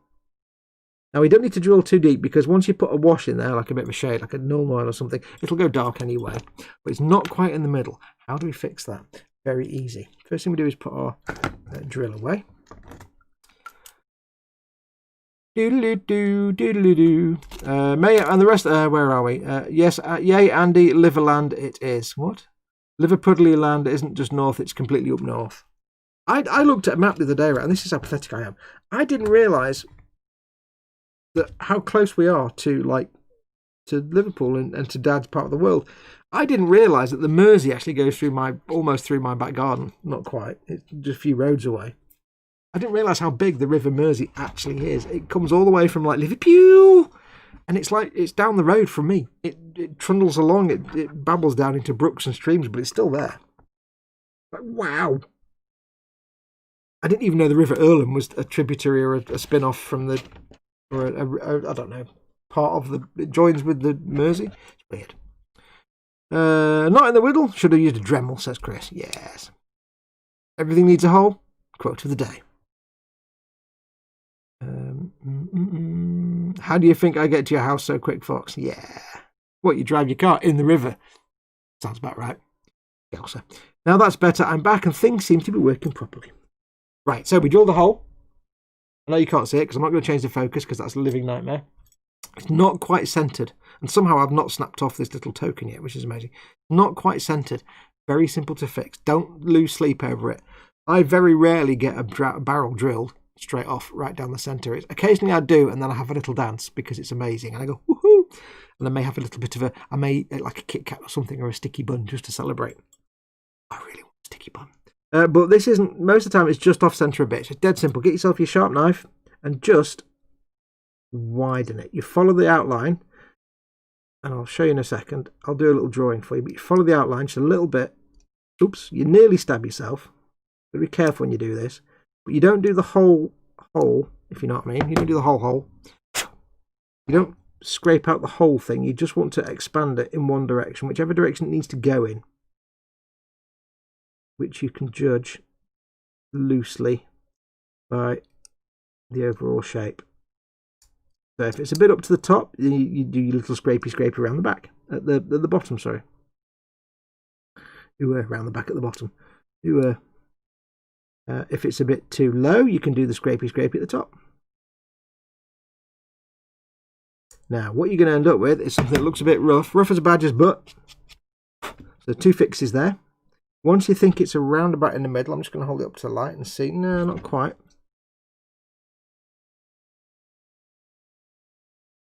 Once it's around about right, it doesn't need to be perfect. I'll explain why in a second. You just scrape it out. Now it looks, you can't see there, but it looks rough. There's all kind of texture and it's scrapey because let me get a piece of paper and I should demonstrate it to you. It's drawing time. You know it's drawing time. So, where's my pen? Where's my pen of happy drawings? I can't find it, Captain. Oh no, I can't find my pen. I put it down in a place there. There it isn't. Yes, it is. No, it isn't. Oh. Flange. Where did I put my Sharpie? Fine, I'll use an expensive paint pen. Fine. Right, so you've got a barrel here. Ready? Let's say that's the front of your barrel, and you drill a hole here. And you're like, oh, fudge. Maybe do it a bit bigger than that. But you've drilled your hole and it's not quite big enough. So what you're doing is you want to basically scrape out that bit. This bit here is the bit you scrape out. So then what you end up with is you've got your barrel and the hole in the middle like that. Now it's not going to be perfect because you do it with a knife. And what you'll see in cross section, there's the barrel. Here's the hole you drilled out. And here's the edge that you scraped out to here. It'll be like that. So it'll have this kind of crappy... If you could see it from the side, that's the bit you drilled out. But it doesn't matter. Because, like I said, when you come to paint it, when you do a shade wash or any kind of wash over it, you will fill that hole in with a dark colour anyway, like I've got Surshade or Null or whatever, and that will darken it. But also 2 other things you can do. Or the other thing you can do, the shade or your wash will darken it and all the people will see is a dark hole. But also to get rid of all the scrapey bits where you've got little crunchy knife marks, that's sprue glue, I don't want that. That's the wrong thing. You take your Tamiya Extra Thin or any very, very thin plastic welding glue and you just run a tiny amount inside the barrel like that. And the reason I say any thin plastic welding glue, like Tamiya Extra Thin, not like Revell Contact because that's not the right kind of glue, anything that's like thin like water and melts the plastic. Because what that will do is that all those little scrubbly bits where you've had the knife blade and it's gouged and scraped and made little tufts, they now melt because that glue melts plastic and they just kind of go melt down and you end up with a smoother looking interior so that when you do put a wash on that, it just looks black in there. You won't see the fact that you've got that weird profile that's straight here and then crunchy up the side. You won't see any of that. Not unless you really, really looked. Right now you can see there's like a bit of a lip inside because it's green plastic and you can see the light, but when it's dark in there, you won't see any of that. And that's it. So don't lose sleep over drilling out a barrel if you've not got the barrel in the right place straight off because it doesn't matter. Yeah. Let's have a look. What's that? Oh well. Right, swig of water. Oh. Nummy, nummy, num.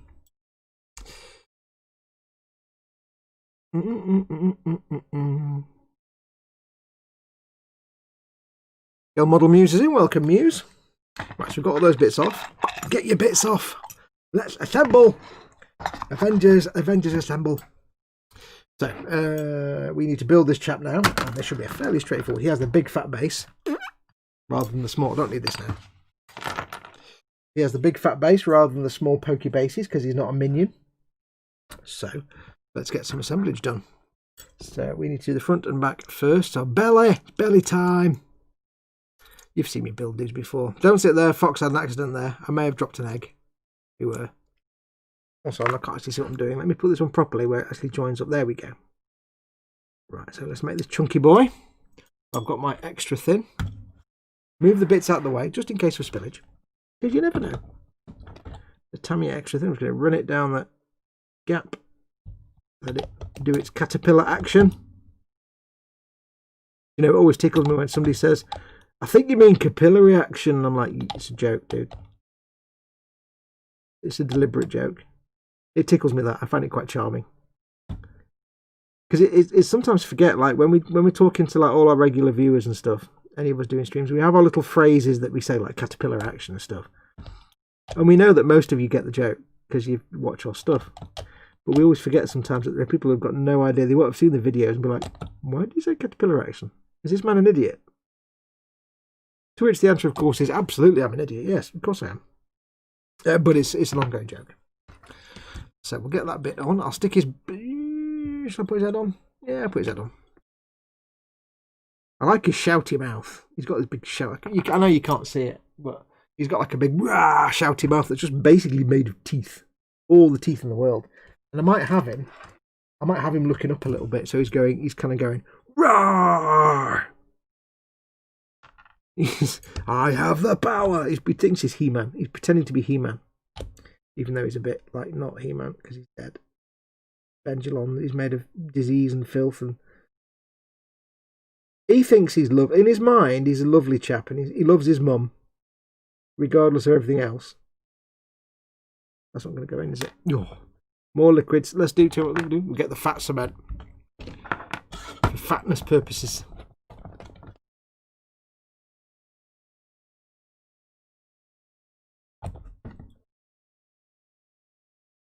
Because I'm trying to put his head in, but it's not quite the way it's supposed to go in, so it's not quite gripping. Because the plastic's not in contact enough. If I do that with the fat cement, because it's not supposed to be that far up, so if I do that with the fat cement, it just gives it a little bit of blob of glue that can sit and squidge it in place. Tentacle. I'm going to put him there for a moment. I'm going to rest him against the screen just so he can sit for a moment. I've ordered lunch, barbecue brisket, pulled pork, barbecue beans, mashed taters, and a rib, says Nim. I want all of that. Can you stop ordering this nice food and then not sending it to me? Scale Model Muse says, but you're our idiot and we love you. Oh, thank you. Fox Bill's Tet, well, I always get, when people say Tet, I'm always like, what's Tet? Oh, yeah, Tamiya extra thin. Fox Bill's Tet, we're using Dad's device. Now we go over to Scaling Models for comment. Growls like a dog with a bone, says Nim. Picture in the boom hut, Nim, don't forget, says Dad. Yes, correct. I'll fight you for the ribs, says Scale Model Muse. Right, so I'm going to give him that coming on. In there. If you've seen my stuff before, you know that I tend to use the Tamiya fat cement, which is just regular Tamiya cement. Regular normal Tamiya cement. It's thick and glued. I use that to have some viscosity to grip things in place, and then I'll go in with the extra thin. Do the welding, and I always explain it, but I have no problem explaining it over and over again, because some people have said to me, why do you always say the same things? And I say, because there might be somebody watching who's never watched any of my stuff before. So yes, this is thin and watering, that is thick and fat. If you put this on to something that's load bearing or requires support, it will just fall off, because it's not got this. Both of these weld the plastic together. This welds it together much more powerfully than this. When I'm doing a load-bearing structure, like for example gluing him to the base, if I covered that in extra thin and did that, it would just fall off. What I do is when it's a load-bearing structure or an arm or something like that, where there's only one point of contact and it has to kind of hold its own weight, I use the fat cement. And this is the kind of equivalent to Revell Contactor glue or the Citadel plastic glue cement. Same kind of thing. It's just thick, fat, stodgy glue that is slow. It's slow working. It melts the plastic a bit together to make the join, and it's slow working. But the reason it has an advantage is that even though it's slow working, it's very viscous, and that viscosity holds these parts together. If I'd used extra thin, that stand would fall off.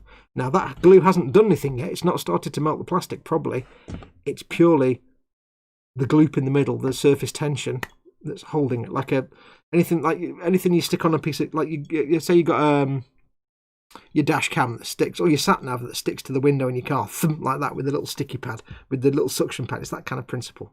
I don't know what the phrase is. Somebody who does physics and fluid dynamics, let me know. There's probably like a Van der Plong force or something. I don't know, there's probably some kind of force. And then after a few seconds, when it started to work, I'll go in with the extra thin, and I'll get that in there. If you do it straight away with the extra thin, it'll just dissolve the fat glue and then it'll fall off. If you give it a second, let it do a little bit of work.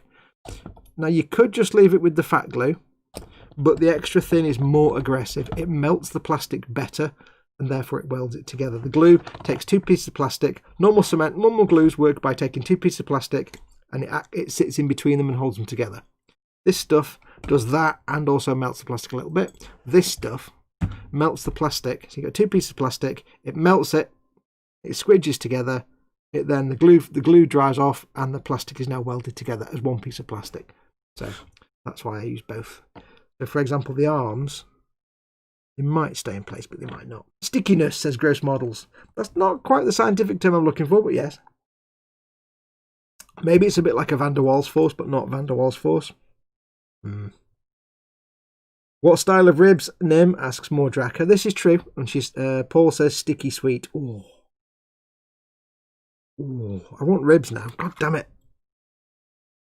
Okay, so that's on there. I'm going to give it a second just for them to glue to the base a touch. I will apply the arms first, just on the off chance I have to do some finagling. Now, on a lot of these like easy build Dark Vengeance kits, they are actually quite forgiving in that everything kind of locks into place quite nicely, and you're not fiddling around too much to make stuff meet up. However, this one's going to make a liar of me now, isn't he? So that goes on there like that. And it only goes in one way. It's locked into place just by the nature of the shape. So I'll take a little tiny bit of the thick glue. Again, I'm using the thick glue, the regular glue, because I need the arm to support its own weight. Now, I don't like using this stuff so much because the brush is quite big and fat. I don't like getting this glue on surfaces. The extra thin, it just flashes away, but this stuff is proper glue. It just you get a blob of glue on something, it's got a blob of glue on it forever. Put that on there. Now that stays on there. You see his head's wobbling off now. Oh, oh, I'm going home. There wasn't enough on there, I don't think. There's only a very small contact point for the glue, so when I say that stays on there, obviously I mean it doesn't stay on there. Okay, that's going to be awkward. What's going on here? There we go, that's it. Right. I understand why the head is loose, because that's not glued in, it's not in the proper position, so I've got a very small contact surface for that head. I need that to dry properly, then it'll be locked in place. That arm staying on now. What I can do now is take the extra thin. I've only got a real small contact surface in there with that fat glue on it, so I need to run this into this gap around the edge. I couldn't really get a lot of the fat glue in there because I was risking taking that big fat brush and splobbing glue all over his chest armour, which would have sucked. Now I could just use a small brush and, you know, like a paintbrush, crappy old paintbrush, but I haven't got one to hand right now. And it does mean sacrificing a small paintbrush.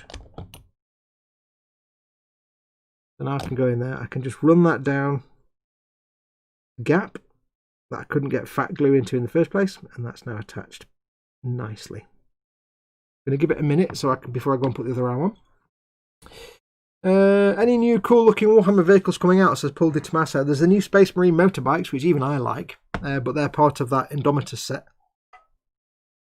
I'm sure they'll be released separately.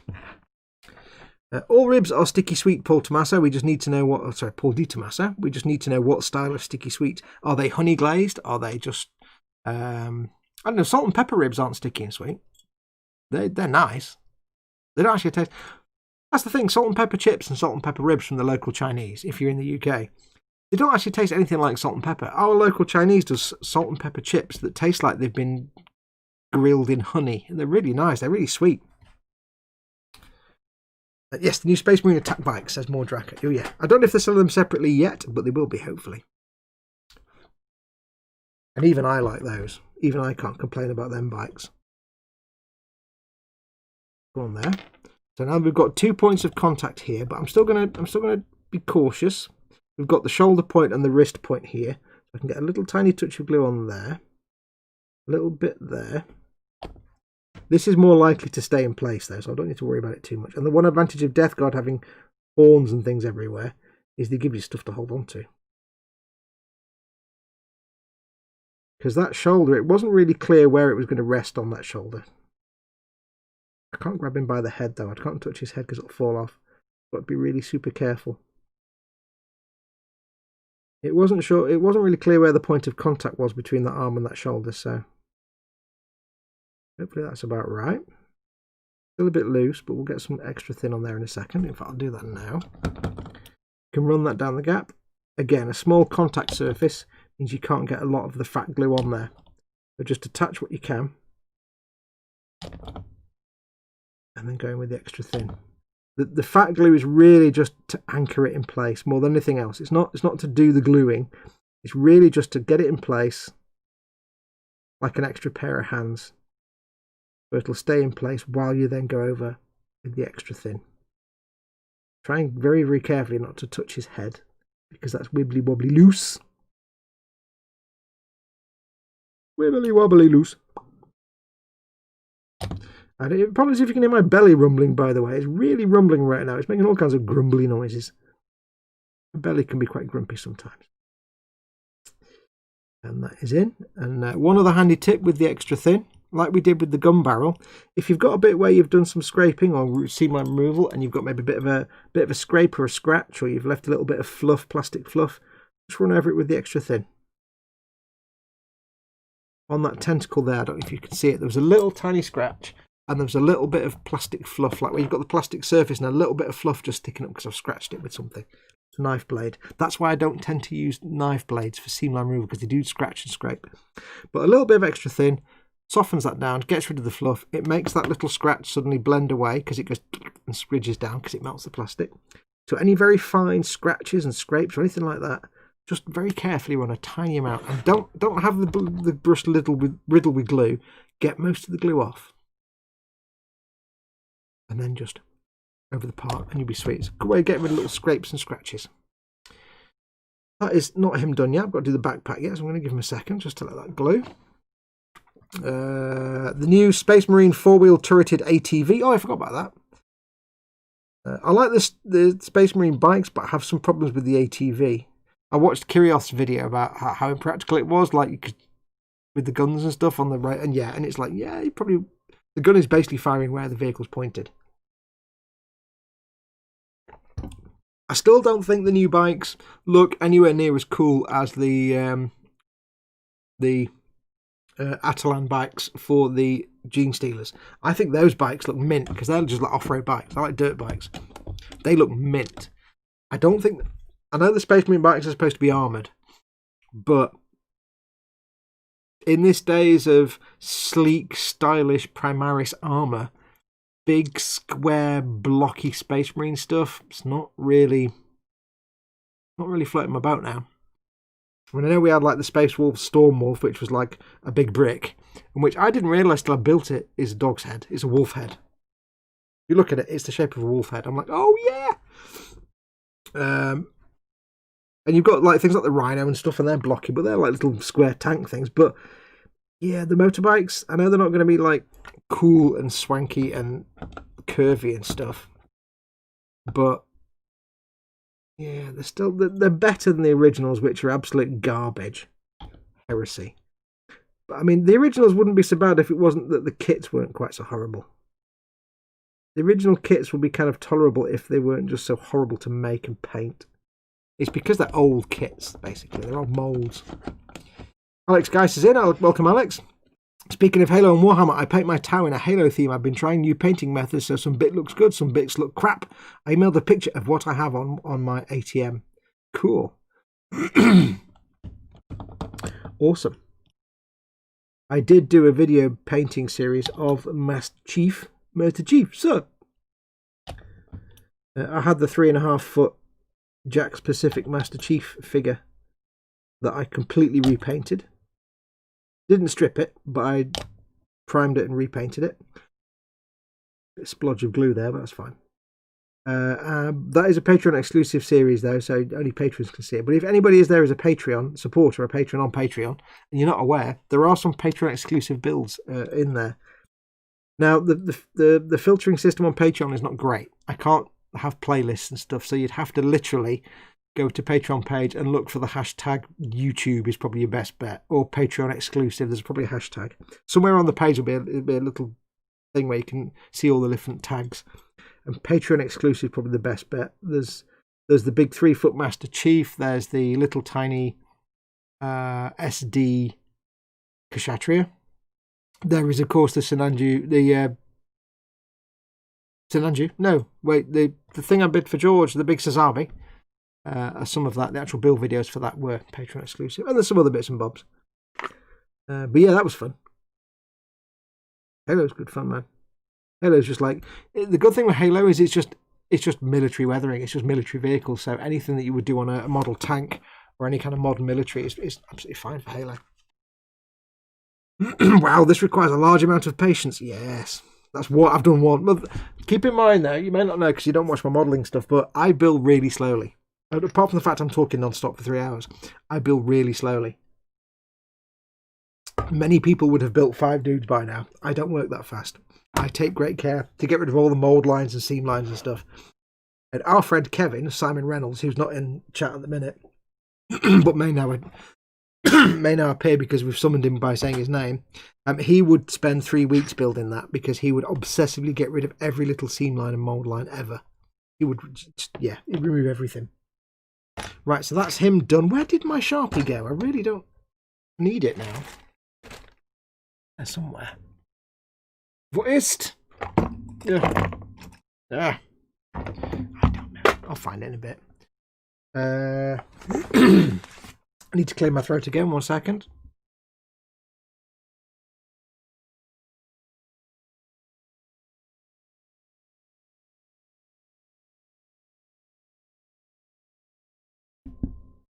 You know, when I'm just sat there playing on the Xbox or working at the bench or something, I don't get this tickly cough. The moment I turn the camera on, I get this tickly cough that I can't get rid of. So, now we've got to build some poxy walkers, as ever. And these are quite simple to build. They've only got like 1 or 2 parts each. Well, one of these is actually one single piece.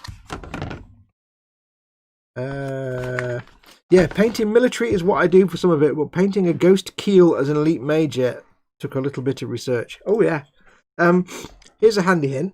It's old now, and I think I might have the wrong channel, but if you want to know how to get that slight hexagonal pattern, if you look at the YouTube channel Punished Props, going back about 10 years or more, in the early days of the tested website, he made them a needler, and it had that kind of purple with slight hexagon effect on it. And I think on his channel somewhere there might be a thing showing how he made it. It might not be. It might be on the tested YouTube channel. I don't know. I'm just vaguely remembering that the guy from Punished Props, whose name I can't remember, made a needler and painted it that way. I actually have in my stash of things to paint, I have some of the original first release back in 2002 first release toys of the Ghost with an Elite on it.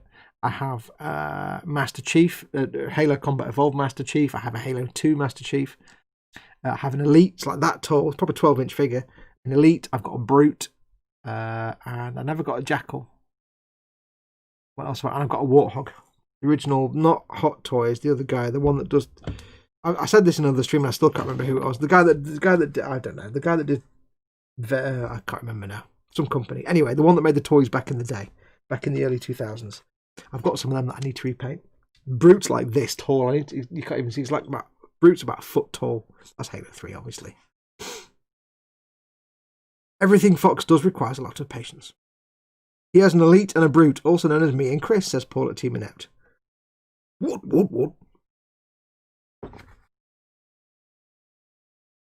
Oh, man. Yes. I was actually playing some Halo yesterday, some original Combat Evolved Halo on the old Xbox. And I haven't played original Halo on the old Xbox properly originally for many, many years, like 12 or 13 years. And, oh, man, so good. Even though I'm playing it in 480p. I'm in NTSC, so I'm playing it in 480p, but it's going through a 40-inch LCD screen. I'm using component. It's a little bit jaggedy. It's not as smooth like watching it through a TRT monitor, because that's, you know, how it was in the old days. But you get used to that instantly. You kind of forget that, and it's just like, oh, I'm back in. It's 2002 all over again. And there's me playing Halo, original Halo, and I can do things like I can get the Banshee in assault on the control room. I can get the early Banshee from the ledge above the open area where the tank is that you can't do in the Master Chief Collection. They got rid of that bug. I was like, oh, I'm so happy right now. Right, so I need D17 and D18. D17 and D18. That's the random numbering season. Let's see if we can find any pattern to these. There's 3, there's 22, there's 16, 11, 24, 10, 4, 8, 9, 7, 6. That's kind of random. Not random. 5. They're kind of in the right order. That's weird. What do I want now? I've forgotten already. D17, D18. D. Why don't I just look at the figure? Is the guy with that one there? Oh, 17, 18. Actually on the same pot of sprue. I'm shocked. I'm shocked, I tell you. Yeah, so play actual original Halo. Not the Master Chief or remastered versions. In 480. Oh, fantastic. With all the proper fog effects that were lost in them. So the Master Chief Collection was really great. But they used the PC version, I think, to remaster it, and you got some of the jankiness from the PC version. Like when you look up into the sky in Assault on the Control Room, in the original version, there's like a fog that obscures the top. In Master Chief Collection, the remastered anniversary edition, you just see the edge of it. It's like terrible. And also, there's a really annoying sound bug with the plasma pistol, which they never fixed. Like you fire the plasma pistol every now and then, it just makes the overcharged sound, and until you fire it again. And as the plasma pistol was one of my go-to weapons, it got really annoying really fast. So the joy now of going back and playing it properly. A proper Xbox. And of course, because it's on a modern hard drive, of course, and not playing from disc, it's like super speedy. It's dead fast. Load time is like 5 or 6 seconds. Great. Love it. Now I can go back to using the plasma pistol as my go-to weapon. I've just got to unlearn, like, you know, 15 or 16 years worth of first-person shooter habits, like, you know, left trigger to aim. All that kind of stuff. Got to unlearn all that. This cave is not a natural formation. Duh. Best line ever, that. Can't quite get in there with the nipple-ons. Let me get these other nipple-ons. These are a bit more pointy at the end. Nip it. Oh, get in. What's the company who made your new Xbox thingy, Fox? It's some guys called Xemulation. If you give me a second, I'll post a link in chat for you. The UK, the UK, I think they're actually in Northern Ireland. Well, they might be in the Republic of Ireland. They're in Ireland or Ire. I'm not sure which. At least it came from somewhere in Ireland. They're really nice guys. They've got a group and everything. But if you give me a second, I'll put the link in the chat. It's an original Xbox, fully refurbished and restored. It has an 8 terabyte. Is it 8 terabyte? Yeah, it has a 2 terabyte hard drive. They've taken the clock capacitor out, so that's removed. They've put a 2 terabyte hard drive in there, and I'm currently rocking about 130,000 games, including, excuse me, including exactly 507 original Xbox games. I've got rid of a few because I don't want them. I need to make some space because I had to reinstall Medal of Honor Frontline. So I'm rocking just over about 507 original Xbox games. There's PlayStation 1, MS-DOS games. There's pretty much every video games console system you can think of from 1971 onwards, including Vectrex. Get that. Vectrex games. Oh, man. If you give me a second, let me do it now. I'll get the link up. Hang on one sec. This may crash my PC, so bear with me. And the screen's going to wobble because I'm on the computer. We post a link for you. It is... There we go. there, and it is in chat. I paste it in chat. No. Let me do it on the iPad. 1 second, folks. I don't know. All the wrong buttons. Right, there you go. Bookmarks. And I'm off camera, but give me a sec. Bookmarks. Examination. Copy link. Paste link. Pasting. There we go. And done. Or not done. Done. Please post. Where's me? Why does it not want to? Hang on. Not those bookmarks. Yes. There we go. Right, so it's a Facebook page. They've got the page, not the microphone there, sorry. They've got a page, and they've also got their own group as well. It's the console I've got is the Modfather, M-O-D-Father, Modfather. It's called the Modfather Ultra. That's one with 2 TB hard drive. They do other ones with smaller hard drives and stuff like that. But they also do PlayStation 2 modded with the same kind of setup, loads and loads of extra games, and most of the entire PlayStation 2 library and PlayStation 1 library. Obviously, no Xbox games on that, and no PlayStation 2 games on the Xbox. So they do a PS2, they do a Dreamcast, they do an Xbox 360, which is just Xbox and Xbox 360 games. Although you can have extras put on there. They do 3DS, I think. They do a PSP that you can have modded up. I don't know why I didn't. I don't know why I didn't treat that as a link, but it is a link. Just copy and paste that. There you go. I'll stop shouting now, says Chris. If that link doesn't act as a link, I don't know why, but just copy and paste it. Or you could just do a search for the Modfather or Modfather Ultra. Now, they're, like I said before about all these kind of modders communities having like ADHD, yeah, their advertising and stuff is just completely manic. And it's really hard to pin down exactly what you're doing. But if you go to their Facebook page, click on Shop in the menu, and you'll see there's a list there of what you get. And all you need to do if you want to get one is, or have any questions, you send them a message on the Facebook page. That's how they do it. You send a message on the Facebook page, and that's how you order through there. You can do it through the website, or you can use Wix, but I've no idea what Wix is, and I don't frankly want to try. So I sent them a message and said, "Hey, can I order this?" And they go, "Yep, no problem." You get to choose a lot of your Xbox games. Copy and paste what? It's not even visible. Now you're messing with me now, aren't you? Hang on. Or has it been blocked for spam? Let me just have a look. My chat's too small. Oh, there is it. Okay, let me try rewriting that then while my belly makes lots of noises. Hang on. Right. I don't know why it won't let me paste a link. Let me try. I'll paste it without the...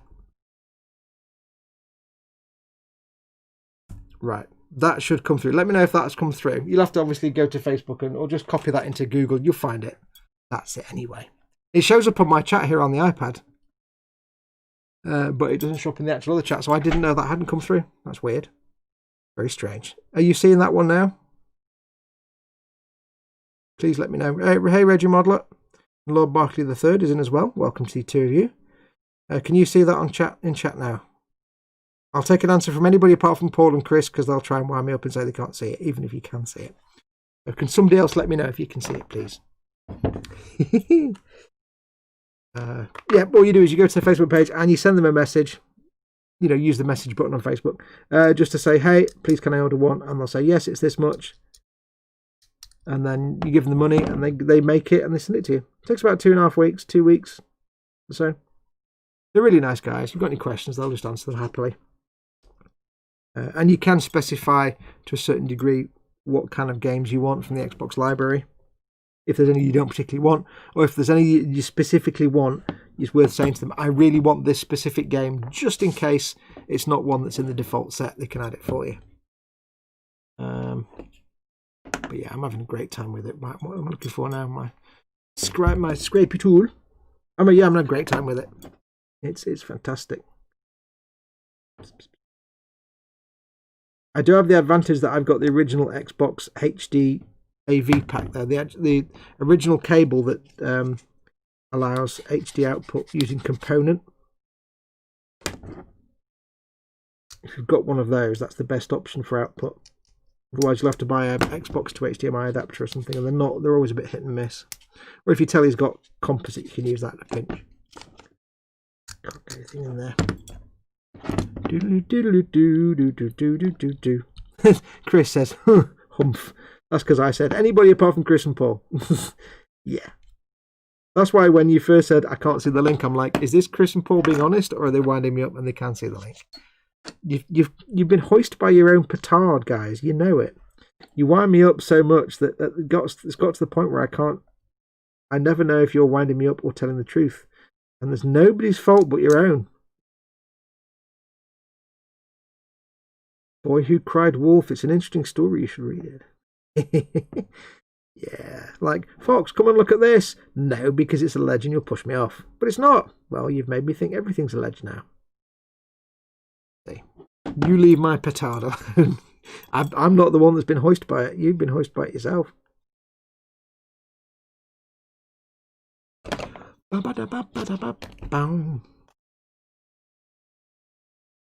Yeah, they're pretty good. I really enjoy my Xbox. It's 210 quid, I think, 211 quid, something like that, for the Modfather Ultra. There are smaller ones with less stuff on there. You can get ones that just have the original Xbox library. You can add other things. If you want MS-DOS games, you have to specifically ask for those. They don't add those by default because a lot of people don't realise you need a mouse and keyboard to use those. So they don't tend to add those by default unless people specifically say, please, can you include the MS-DOS games? I do love the way Games Workshop do boots. So yeah, so I've spent a little bit of time playing some original old school Halo. I've spent a fair bit of time. A lot of the time I've spent just farting around with the menus and getting it all set up. But I've spent a little bit of time playing some Medal of Honor Frontline, and oh my god, that's so good. So good. Medal of Honor Frontline. My memory of it was that the controls were janky as hell because it was before normalised control schemes were a thing. But however, when I got it, and I was like, oh, you know what? Actually, the control scheme's actually really good. I like the idea that if you aim, you can't move. I like that. It's kind of cool. It makes you more tactical. You've got to poke out from cover and wiggle your aim around to choose where you aim. It's quite cool. So I'm having a great time with it. Although it was a little bit buggy on my version, so I had to delete it and reinstall it from my disk to fix it. That was fine.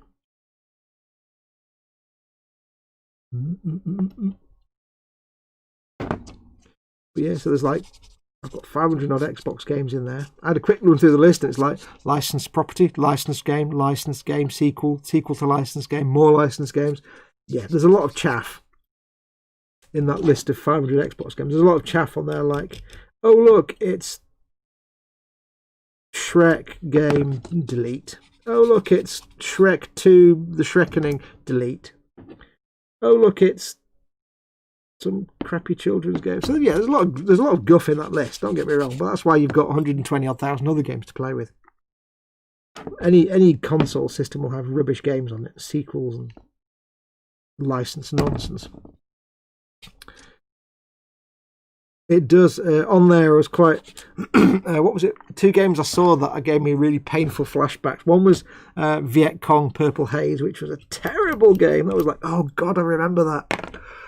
You know, like when there's some games where you put the game on, and from the moment you start playing the game, you just have this constant headache because either the game is just really bad and not fun, or it's so poorly designed that you're having to fight the game just to play it. And you end up with this sort of rage gaming headache. But I could feel this headache coming on when I saw these 2 games. It was Viet Cong Purple Haze, I think it was called, which was absolute garbage. Absolute terrible. And also Dread versus Death, which was another god-awful game. I'm like, oh god, I'm getting the flashbacks now to the... Because, you know, in those days, I went to the store and I bought the game. I spent money on it and I got these games home. I'm like, oh my god, this is terrible. Yeah, I could feel the tension headache coming on just from looking at those games on the list. But the advantage now is, of course, I'm not paid for them directly, so they're in there. I can at least try them without the stress of having wasted £30 or £40 on each of the games.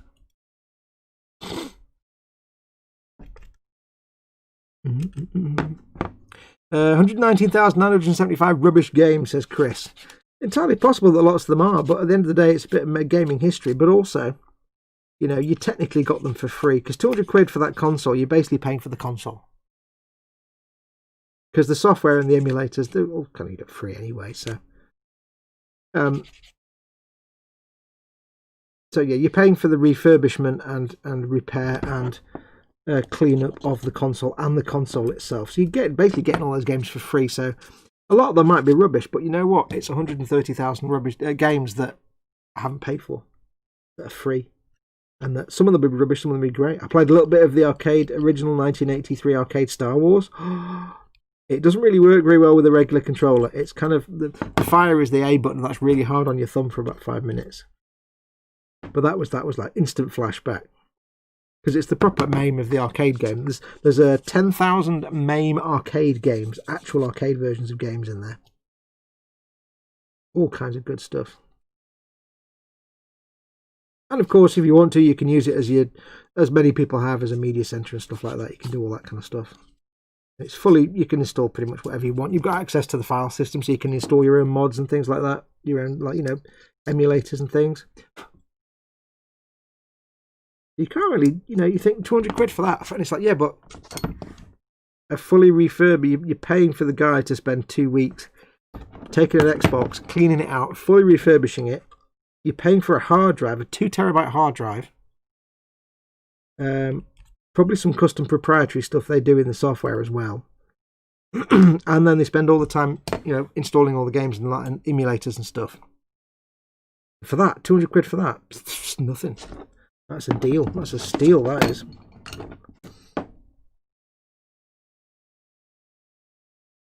Because you probably pay for a mint condition Xbox now, you might pay 70 to 100 quid. Maybe. I know you can pick them for like 30, 40 quid, but you can guarantee they're like the clock capacitor's melted and is ruining the motherboard, or the DVD drive is knackered and won't open or is about to fail anyway. So you probably pay for a good quality one, 70 to 100 quid. I don't know how much a 2 terabyte hard drive will cost you nowadays. 30, 40 quid maybe, 50 quid, I don't know. I don't know if there's any other hardware in there they've installed. Possibly. They've installed some LEDs and stuff. So all the joypad ports light up. And then they've got the time spent doing all that, cleaning it out, restoring it. They probably have to replace some components, like the DVD drive and stuff, I don't know, maybe. So yeah, it's cool. So it's probably more than worth it. And for the fact there's all those games, and I now have access to all those games, and that's thousands of hours of fun and gaming time. Whereas to actually buy that library of games would cost tens of thousands of pounds. That many games, 130,000 games. Even though some of them are garbage, some of them aren't. Some of them are proper collector's edition type games, you know. How much do you pay for an actual arcade cabinet of the original 1983 Star Wars arcade release? Vast amounts of money. Or you can play exactly the same game on your Xbox, on your telly box for free. So yeah, it's worth it. 2 terabytes, about 50 quid. There you go. So you pay maybe 100 quid for the console. You've got 50 quid for the HD. 150 quid already. There's probably some other little components they put in there. They've got to take the clock capacitor out. They've got to clean it up, restore it. They've got to find the thing in the first place. They've got to buy the console themselves, don't forget.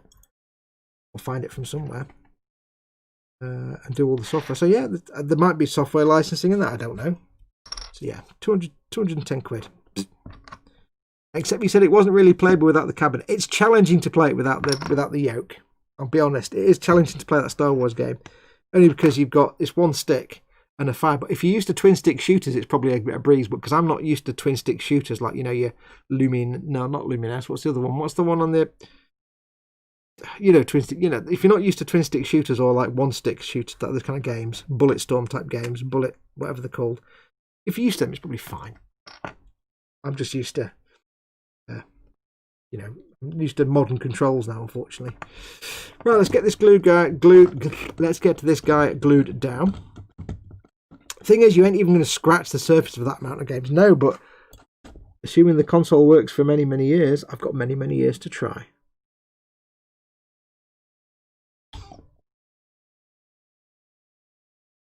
And the good thing is, anytime a conversation turns to, oh, do you remember that game that blah, blah, blah? And I'll be like, yeah, I probably got that. And now I can go and find it. So now I can play things like Sam & Max Hit the Road. Excellent. I can play Grim Fandango. There's one for Colin. I think I've got Grim Fandango. It was an MS-DOS. That would count as an MS-DOS game. I think. I think they were MS-DOS games. Speedy Curate's in. He's feeling a bit under the weather today and apologising he couldn't make it to Colin's stream. Hey, Spade. Take it easy, buddy. Hope you're not feeling too bad. Hope you feel a bit better soon. If you're feeling a bit rough belly-wise, toast is always the answer. Lots of toast. That fixes everything. It absorbs all the nastiness and makes you happy. So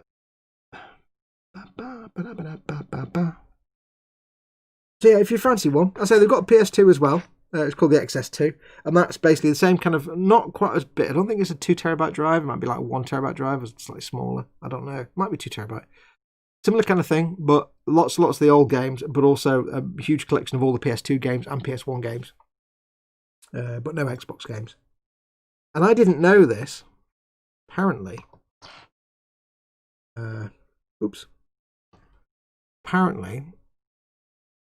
it's not actually possible to emulate Xbox and Xbox 360 games. Apparently. Some people have tried and it's usually terrible. If you do want your Xbox or games, you kind of need to get a mod father. Or one of the... Well, you need to get a modded original Xbox. There are some other ones out there apparently that basically Raspberry Pi based and stuff like that. But they offer lots of games, just not Xbox games, because they're notoriously difficult to mod. To emulate, just because of the nature of the systems. Apparently, I mean, I don't know for sure. I'm not a gaming scientist. Apparently, if you really jonesing for your emulated Xbox games, you kind of have to get an old Xbox. If you just want Xbox games and not interested in the old arcade stuff, then they do a 360, which is Xbox and Xbox 360 games, and that comes with, I think, up to 8 terabytes of stuff. You get a couple of hard drives. That sounds mint. Swig of water. Yum. We've done another dude. It's 2 dudes. 1 dude and another dude. I told you these guys were faster. There we go. So, Foxy, you're violating copyright on a ton of games by purchasing this unit and using it. I doubt it, to be honest. They're probably I think the emulation scene now is kind of well known and it's kind of accepted. I think technically, besides that, they're all kind of mods and emulators that are available easily anyway. So technically, if I'm paying them for the console, I think they get around it by saying I'm paying them for the console. Anything else on there is just kind of whatever. It's kind of an accepted part of the ecosphere, the gaming ecosphere, I think, by now. D8, D9, D9.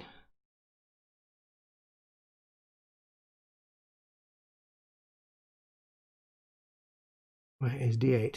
Where is D9? 9! I'm pretty sure if various companies weren't happy with these things, they would have been stamped out a long time ago. But they've kind of been around forever. I know that's not the argument of everybody does it, therefore it's fine. But yeah, I think if manufacturers and stuff knew they had a chance, they'd deal with it, but they don't. Not really. It's too widespread now. D9, there it is. Oops.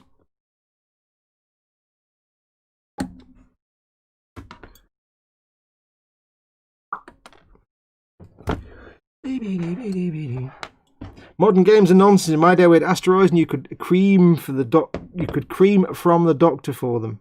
What? You could cream from the doctor for them? What does that even mean? You could cream from the doctor. Spid, what does that mean? Are you really poorly that you're just writing nonsense now? I don't know what that means. Oh, and you could get cream from the doctor. Oh, actually. Okay, yes. I'd suddenly realised there was an entire word missing. Joke died. Yes. Oops.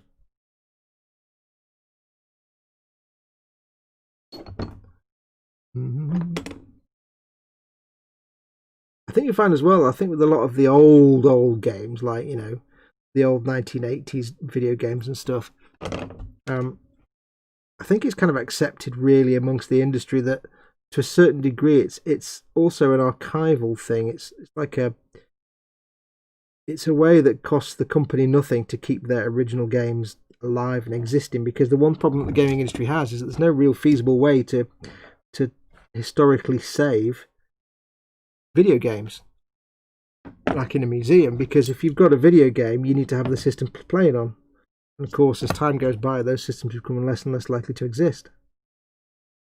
So, you know, the museum has a collection of Atari 2600 games, but there were no actual existing Atari 2600 functioning anymore. It'd be a bit knackered. It'd just be a collection of small boxes. So I think partly, especially stuff that old, is just kind of accepted as public archiving now. And I think technically, as long as they're not actually sold for profit, I think most manufacturers and designers are like, you know what, fine.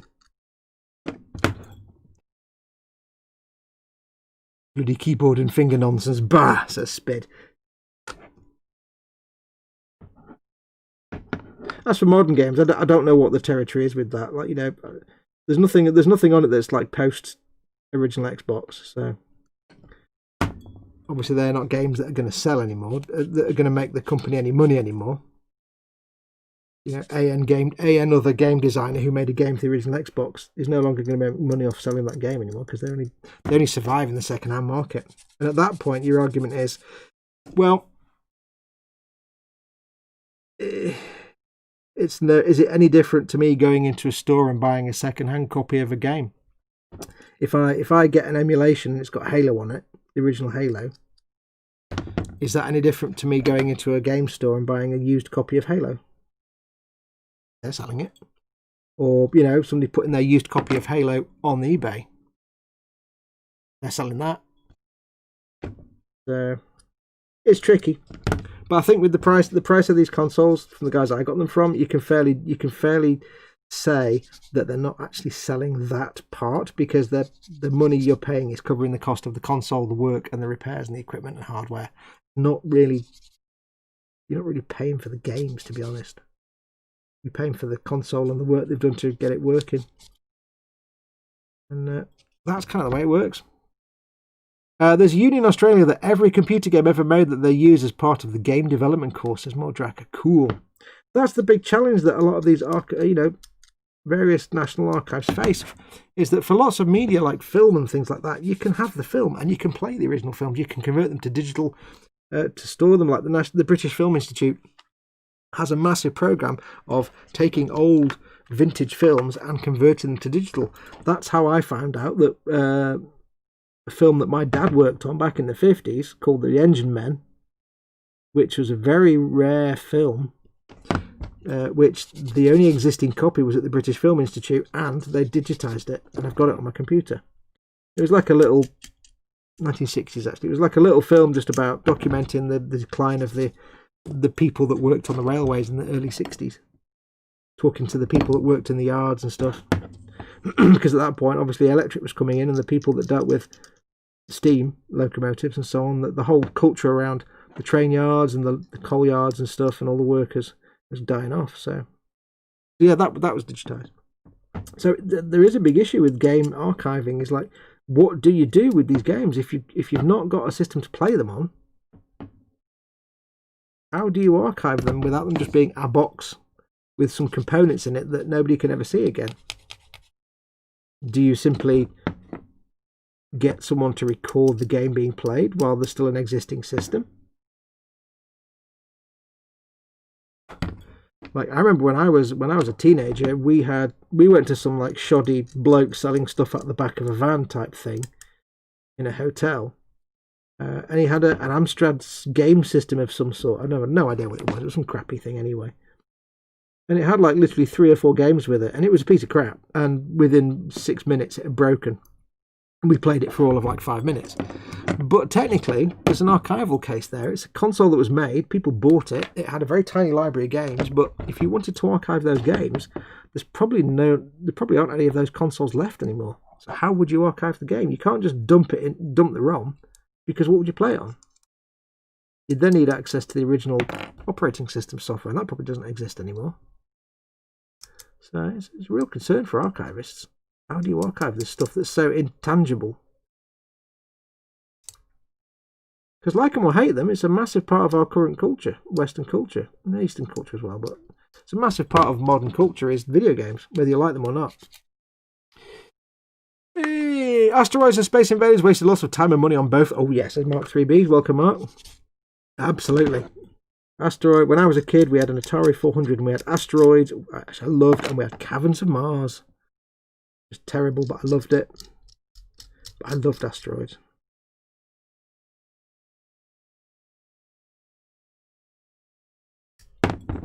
If they're sold publicly, have been for a while, perhaps they're licensed for distribution in their format. Typical copyrights are likely still in place, recopying or transferring.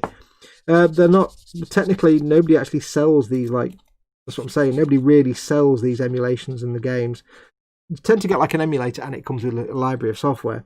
They're not technically sold, they're just usually available for free in public boards and stuff. Emulation boards and places like that. They're just like, people write the emulation software and say, now you can play all your classic SNES games on your Xbox. There you go, done. And they just write the emulation software, and then over time people have, you know, added collections of games to the various publicly available downloadable files on GitHub and places like that. And it's just kind of, I don't think anybody actually sells them, and I think that's part of the reason why you're not paying for that when you get a modded console from where I got them from and from other places. You're paying for the console and the work they've done to set the console up. I think the software they put on it is just, it's publicly freely available software anyway. So they're selling a console they've worked on, so they're charging you for their time and money, which is fine.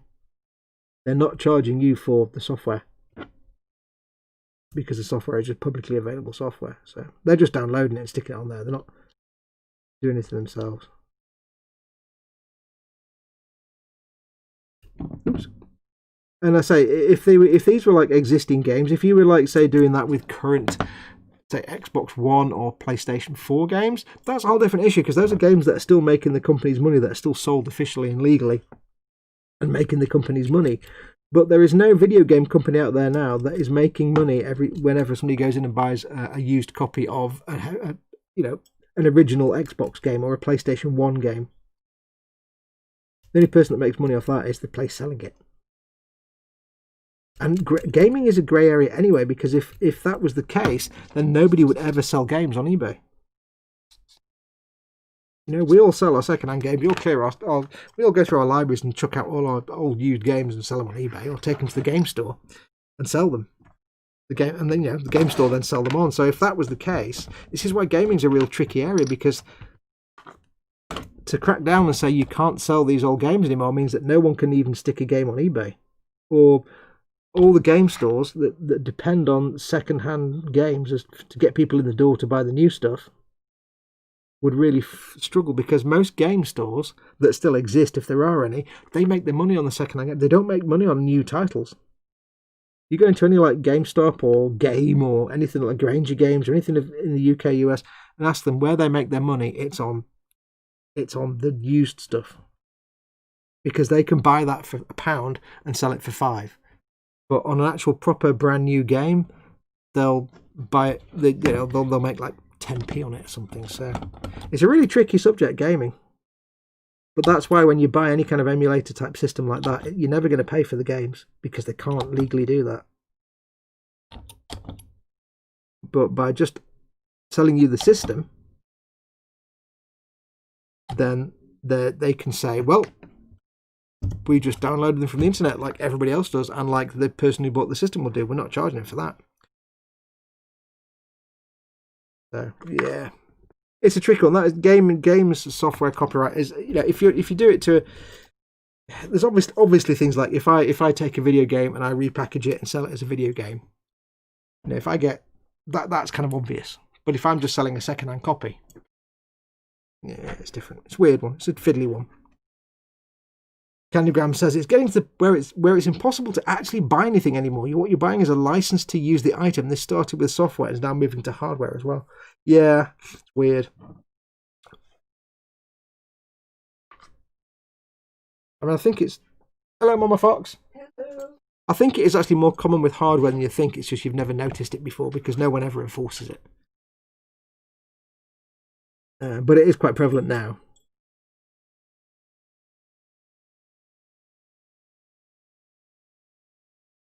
It does make me laugh though that in the old days, at the start of all this like online digital gaming type stuff, in the old days we'd go to a store, we'd buy a game, or we'd go on Amazon and buy a game, and that'd be it.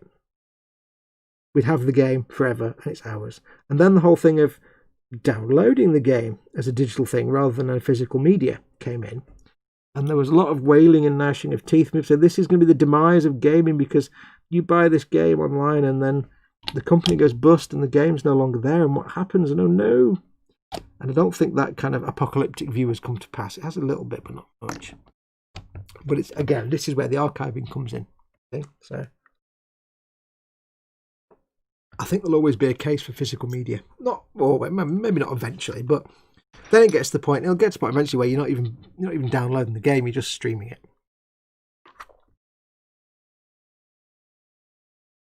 Because think about it this way, like say Microsoft's xCloud. Let's forget PlayStation's offering because it's kind of garbage, but Microsoft's xCloud, if it works, the idea is that you could just stream the game from anywhere, and eventually, when we're all on super duper broadband, playing a game might just be no different to watching a program on TV. When I watch a program on TV, I don't have to buy the DVD.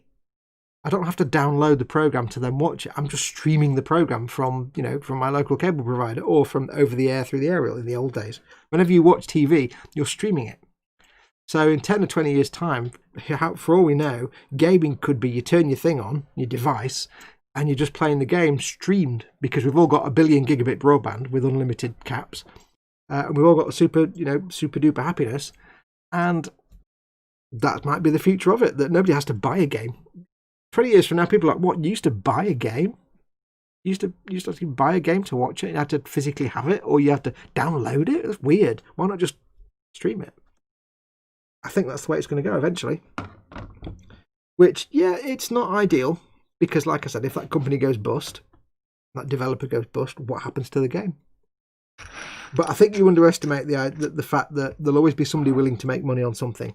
And if a developer makes 10 games and all those games are online streaming only, and you pay a license, you can play them. Or say you have a subscription to whatever Microsoft game. Let's say in 10 years' time there's like an Xbox streaming service, and that's the only way you can get games.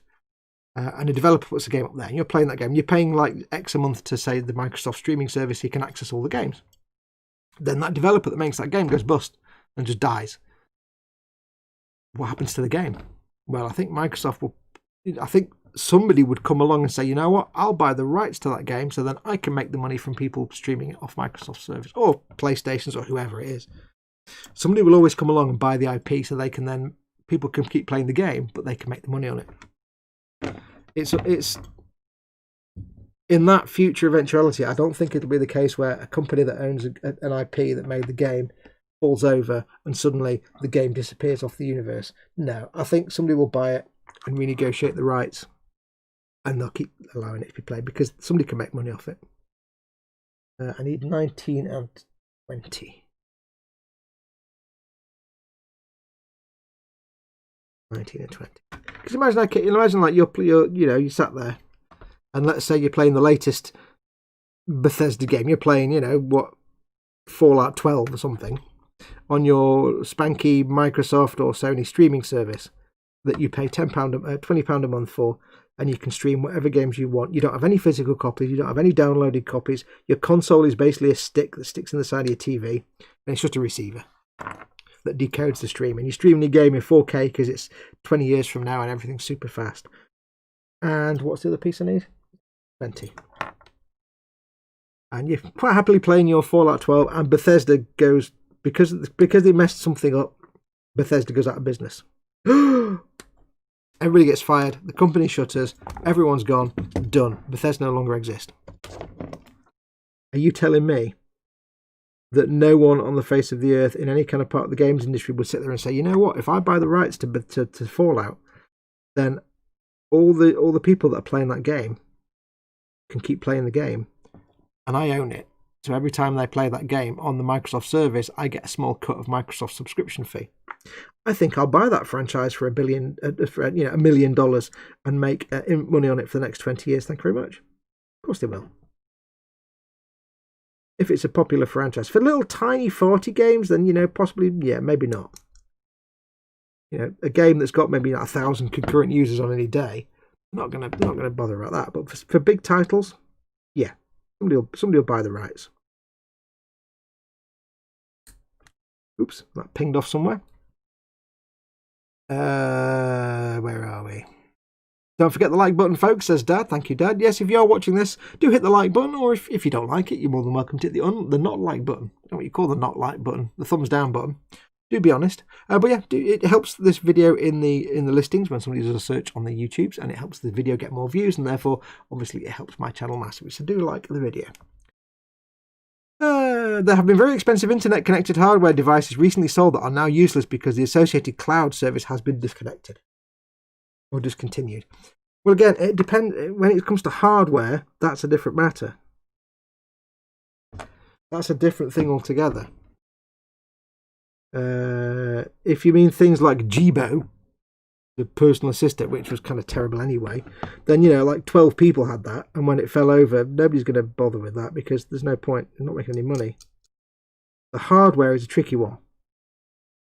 But for software, for games, like imagine in 20 years' time, Photoshop is online digital only. Okay? You can't physically buy a copy. You can't download it. You just pay a subscription fee to Adobe, and you can work on it online because everybody's now got the best broadband in the world, and you may as well just, there's no difference to that and doing it on your desktop. And for some reason Adobe goes out of business, trust me, somebody will step in and buy the rights to continue that because that's a massive moneymaker. I don't quite know how a massive moneymaker would allow the company to go out of business, but let's just imagine an imaginary world that happens. Somebody would do that. The small niche stuff like, your Jibo things and your silly little robots and nonsense like that, nobody cares about that. They've got like a small number of users and they'll be out of date within a week. Like the old Amstrad emailer phones. You remember them? It's a phone with a screen. It was an emailer phone. It was amazing. It was dial-up. And no, nobody was going to bail that out because it's rubbish within about 2 years. I mean, they're rubbish anyway because it was Amstrad, so it started off rubbish. But yeah, hardware's different. Software, though, if there's a business case to keep the software alive, somebody will step in. And at the end of the day, don't forget, of course, the only reason that, say, let's take our imaginary Microsoft of the future. I'm saying Microsoft, it could just be Sony or anybody else. I'm just picking one, so there's one. Imagine our Microsoft of the future and our imaginary Bethesda who goes out of business. Microsoft's like, well, Bethesda have gone out of business and nobody's bought the rights to all these Fallout games. We should therefore never let people play them ever again and therefore not make any money off that. They're not going to do that. Imagine like a developer goes out of business but their rights, nobody takes the rights for their software. That's kind of open house then for the company that's doing the streaming and letting people use their service to play that game. They now get to carry on streaming it out to people because nobody's got the rights to it. And also they don't have to pay anybody for the rights to stream it because, they don't have to pay. I would imagine that situation, say you play your game through Microsoft's future gaming service, then Microsoft pay Bethesda for the rights to be able to provide it to their customers. then it's win-win. They keep it going because it costs them nothing and makes them 100% profit. I don't know. I'm just making up as I go along, but it seems logical to me. I'm not afraid of the purely digital future.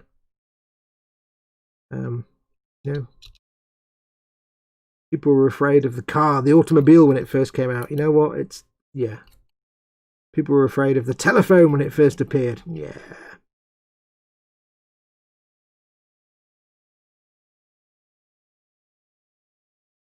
Everything evolves. Everything changes. Seam line on this guy. Is this a poor man's Dungeons and Dragons, says Anaconda. This is Warhammer 40k. Unless you mean this stream, in which case this is a very poor man's anything. Yeah. Welcome, Anaconda. Was watching Mingles with Jingles last week. What? I have no way to parse the entire start of that sentence. I was watching Mingles with Jingles last week, a YouTube podcast by the Mighty Jingles. What the hell is the Mighty Jingle? I have no idea what that is. The explanation does not clarify what it is. He was commenting that at Ubisoft, I don't want to sell you games, they want you to rent them under a subscription idea. Yeah, that's because they're trying to do games as a service. I don't like the idea of games as a service. Don't get me wrong, I don't like the idea of games as a service, which everybody's now trying to do and everybody hates. Like, you don't just buy the game, you buy the service, like Fallout 76 or any, all these kind of things where you have to subscribe to effectively you're subscribing to the game to get all that. I don't agree with that. Games as a service, like Elder Scrolls Online, things like that. Some games it works, like WoW. WoW is a game as a service. You rent the game and you play the game. Those kind of games, that's kind of all right. That's that kind of game. Elder Scrolls Online probably gets away with it. But I don't like the way it's going that, you get the game free, but you've got to pay stuff. Yeah, I don't like that. I don't like it when the developer tries to have you subscribe. I think when it's a service provider like Xbox, like Microsoft, or like Sony, or like insert future video game platform company here, Nintendo, for example, that's different because they've not made the game. They're just providing the service through which you can then play that game. So they don't have necessarily a vested interest in that game. Whereas the developers who do their games as a service, they're going to start monetizing everything. Oh, you've got to do this thing, but it's take you 12 hours unless you pay this money and then you can do it instantly. No, I don't like that. I don't like monetization grabs like that. It's just cheap and nasty. I want to either buy a game once and play it with the occasional option of downloading DLC. That's fine. Big chunk of extra map packs, that's fine. Or in our imaginary future, pay a monthly fee to a service provider so that I can play all the games in their library of games. That's the idea. Basically, you're in our imaginary Microsoft system of the future. Microsoft has an enormous library of games, and you're renting access to them each month, and that's how you can stream whatever game you want. Use renting access. That's how I would imagine it would be in the future, and that's fine. There's nothing wrong with that. The only problem then, of course, is developers aren't going to make as much money because whereas they sell you a game for 60 quid, now they're not. Maybe Microsoft pays for that. I don't know. Maybe they sell the same to Microsoft. I don't know how it works. Through licensing, it's probably workable. I don't know. I'm making it up. I'm not afraid of the digital future. I've no idea what Mingles with Jingles or I don't even know what that means. It doesn't sound like somebody I'd actually want to watch if they're called Jingles or whatever. Well, I've lost it now. Is it gone? The Mighty Jingles. That doesn't sound like something I want to actually listen to. Box, if you're looking that far out, then all games and TV are streamed directly to your brain as VR on demand. Oh, yeah. Did he create internet's being a dick? What do you think of the open source movement, says Ian Thompson? I don't know enough about it. I know what open source is, and I know that a lot of things are designed as open source so that anyone can work on them and improve them and make them better. And a lot of robotics and AI and stuff is open source. I think it's a good idea. Yes, it's open to abuse, but no more than anything. Like open source AI development. From what I've understood, I only know little bits. From what I understand is the idea it's kind of like It's out there. It's not done in secret in some development place or by some company who've got absolute control over it. The basic development's done, and anybody can download the software and tweak it and adjust it. And does that mean that a bad actor could come along and tweak it to make evil death robots? Absolutely. But at the same time, you've also got people who are aware of that and could go in and tweak it to be not possible to do that or to counteract that. Whereas if you've just got one company making software for a robot and they decide we're going to make these into evil death robots, there's nobody can stop them because there's no one else working on that software. So yeah, I can see that if that's a real simple down version of what I understand one aspect of the open source movement, and I kind of get behind that. Fox, watch that Blade by the Glue. Yes, thank you very much. I keep forgetting I've got a slidey handle. Thank you very much, Mordraka. Warning taken and noted. I'm really hungry now. It's nearly dinner time soon, so I shall make some happy food times. Or I might phone someone up and get food delivered. I don't know yet. We shall see.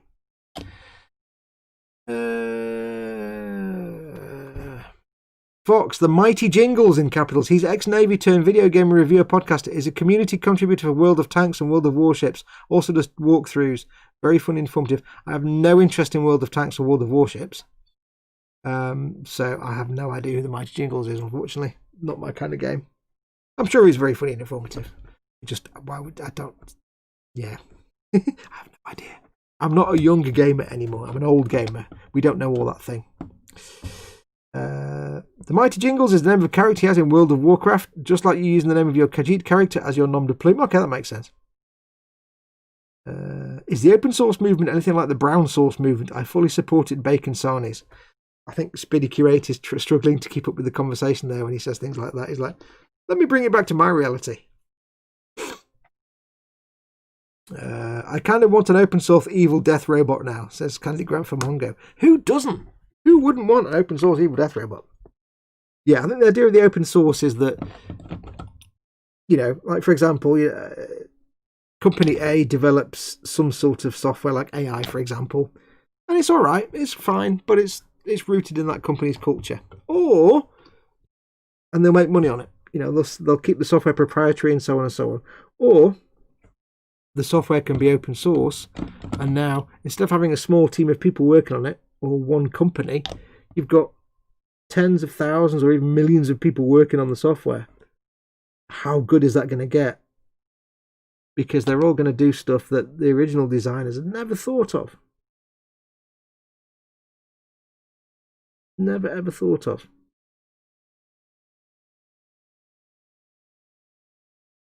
Yeah, I've no. I mean, as long as you know, the difficulty is, of course, open source being if something's designed to be open source, that's fine. If you take something that's proprietary and break it open and then make it open source, that's kind of illegal. That's kind of not accurate and not cool. That's kind of not cool. Stealing this thing you then make open source. If you write something or create something and make it open source, then that's awesome. But stealing something and then making it open source, yeah, I don't know. I don't know enough about it. I'm giving my opinions without knowing anything about it, really. Let's do another one. We might get 5 done. We might get 5 dudes done. These poxwalkers, they just motor through them.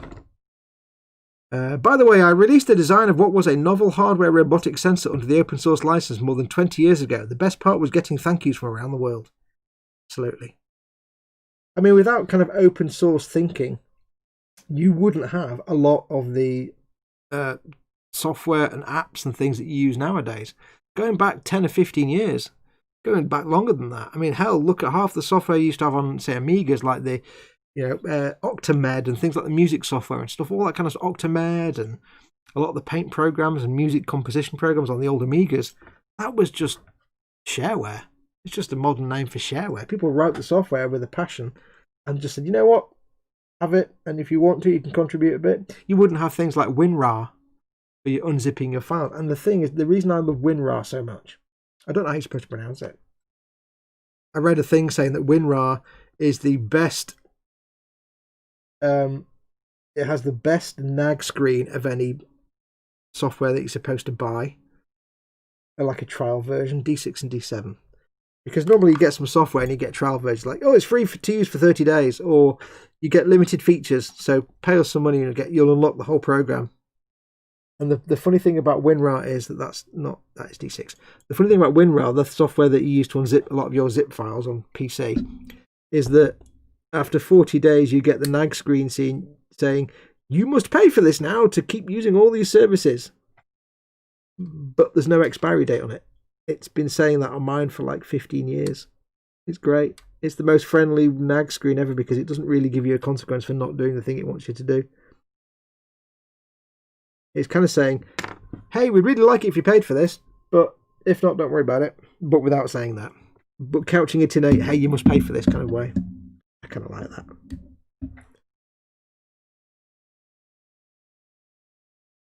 Open sources, of course, just like there's no payment for that.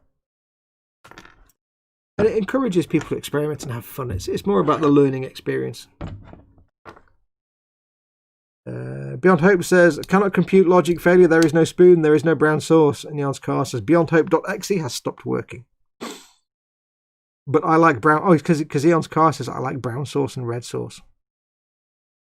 Mordraka says, red sauce is the way of greater chaos. It's the blue sauce you want. I don't actually like brown sauce that much. I like red sauce, tomato sauce, but not that much. I'd much rather have sriracha or sweet chili than both of those. But if I had to choose between brown sauce, well, if I had to choose a brown sauce, it would have to be Daddy's brown sauce. But if I had to choose between brown sauce and tomato sauce, it would be tomato sauce. Ow, stab. This is the pointy bits on the yeah. The one thing I don't like about the poxwalkers, all the pointy nonsense going on. Pointy nonsense hurts. A bit rough and ready, but it'll be fine. Sweet chili? Foolish, says Team Inept. Well, it used to be sweet chili, and I've discovered sriracha or sriracha, however the hell you pronounce it. And that's quite pleasant. And proper Kikkoman dark soy sauce. Oh, yes.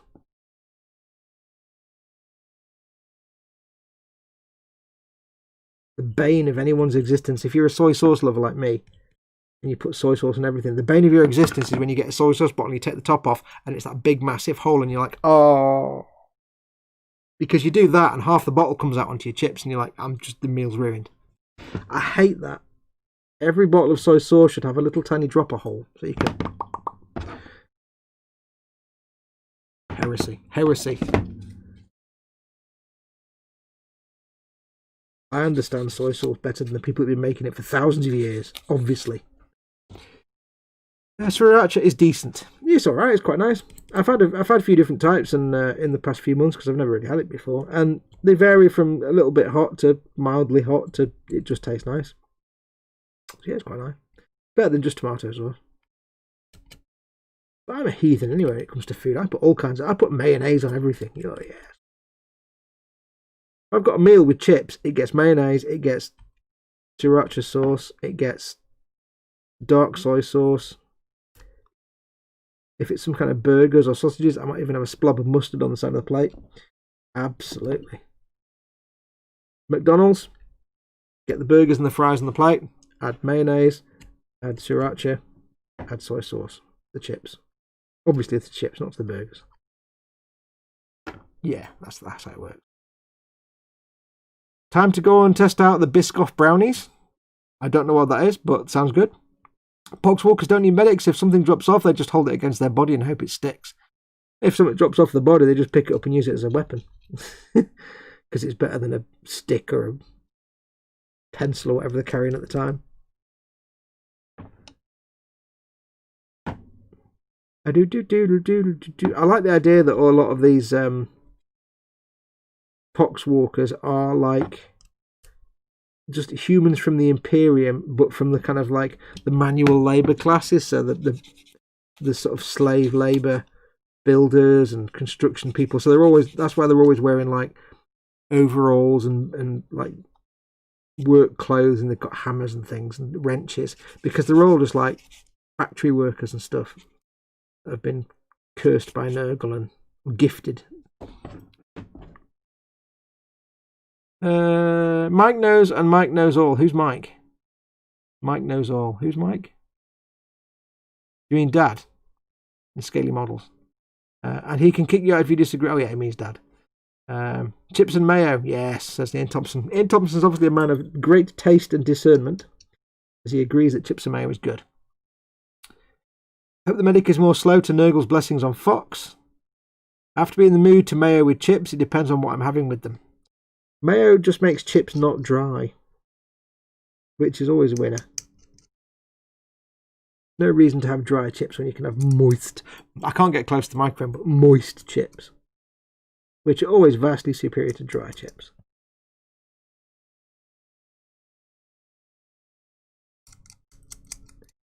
He can't kick me out, says Gross Models. Yeah, mods can't kick mods out. I've just had a notification for Scaly Models in half an hour. This is indeed true. I will finish when I've got this guy glued together. So I can go make my tea. Unfortunately, I tend to miss a chunk of Dad's stream because it's always when I'm making my tea. I'll try and join in while I'm, taking out a U-boat in the Lorient shipyards. Maybe I'll be storming the Nijmegen Bridge. Munition here. The little grin I got on my face when I started hearing all the little sort of battle shouts that all the German soldiers do in Medal of Honor Frontline. Been a long time since I've heard those voices, and it's kind of the same actors that did all the voice actors in that game were kind of the ones that did the rounds of all the different World War II video games in the 2000s. Similar kind of actors. Eindringling! All the little phrases. Ein Dr. Reichsweite. I don't quite know what that is, what he's saying, but I'm not pronouncing it correctly. But it sounds like Ein Dr. Reichsweite. Don't know what that means. And diese Kiste ist schwer. Yes, I missed that. Like there's one thing where you shoot an enemy, and they do different sounds when you shoot them. And one of them is he goes, oh, like that, like he's really unhappy that you've just shot him and killed him. Oh, the great sound. It is one of the best World War II shooters, first-person shooters out there. It's primitive by today's standards, and it's weird and clunky to control, but it's also very satisfying, and I just like it. The sound works with the picture, and you have to. As long as you can accept it's an old game, it looks like an old game.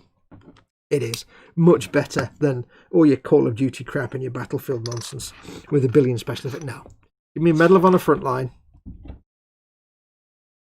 Hello, Mama Fox again. What do you want for dinner?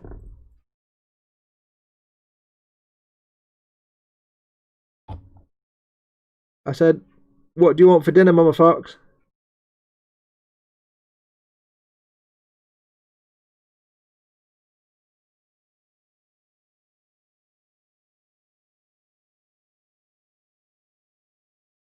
Yeah, so it's just playing it again now. It just makes me so happy to boot that game up again. Dad says, as they do in my show to fill in while everyone else does noms. Never expect anyone to take notice, but it may pay today. Oh no, Dad, your show is just as important as our shows. You're one of the team now. You're one of the Sunday Live team. Your show is part of the Sunday night activities.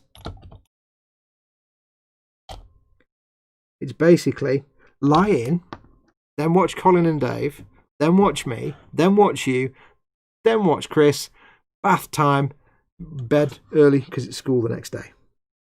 That's the Sunday night routine now. Also streaming, bath, bed, then you're back to school on Monday. Because Sunday, as we all know, Sunday is bath night in the UK. Dad says on his stream, pay attention, I'm doing a giveaway. Ooh, yes. Giveaways are fun.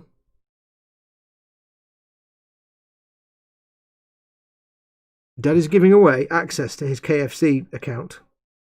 You can get a lot of KFC absolutely free. No, he's not really. I'm making that up. Don't assume that's what you're getting.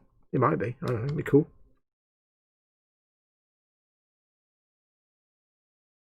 Dad will let you order KFC through his account and then get really angry when you get a load of gravy and he never does. Right, this arm vexed me the last time I made this dude. It didn't make any sense then. It's not making any sense now. How does this go together? I don't know. I don't know what's going on here. It makes no sense at all. exactly look like?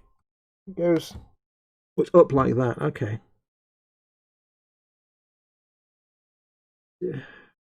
I couldn't figure out this arm the last time I made this guy. I got it up like that, but it doesn't really make any sense at all. Nah. What? There's no real obvious attachment point to him, so it doesn't really make any sense where it's going. Oh, there he is. Is that it? There we go. There she is. There she is.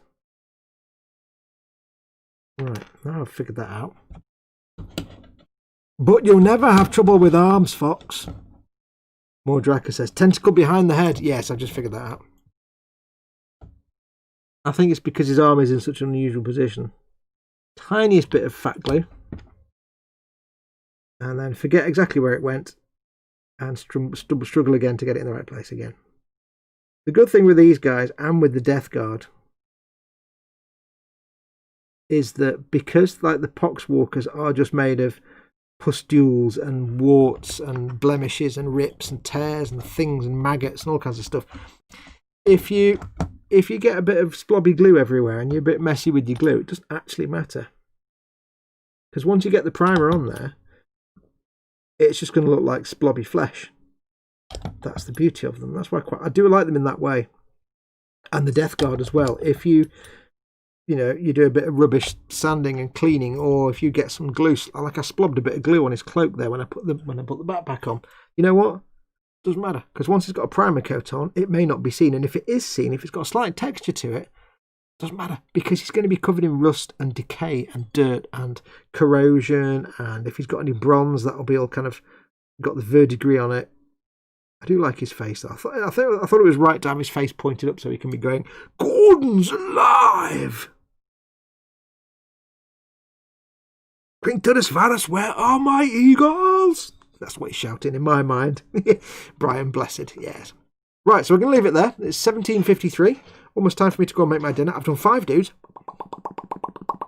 Now, don't forget, of course, after me, at 6:15, is Dad doing his in-between show for a bit, and that's Dad doing his giveaway stuff. So do go and watch that on Scaly Models. Make sure to go and watch. And then at 9 o'clock, it's Chris doing Warhammer Sunday, but it's not Chris, it's the shared one. It's Ted's turn this week. So it's Ted over at Skipper Scale Models doing his Warhammer Sunday live stream where he's working on his Bane Blade. Yes, Ted doing a Bane Blade, yes!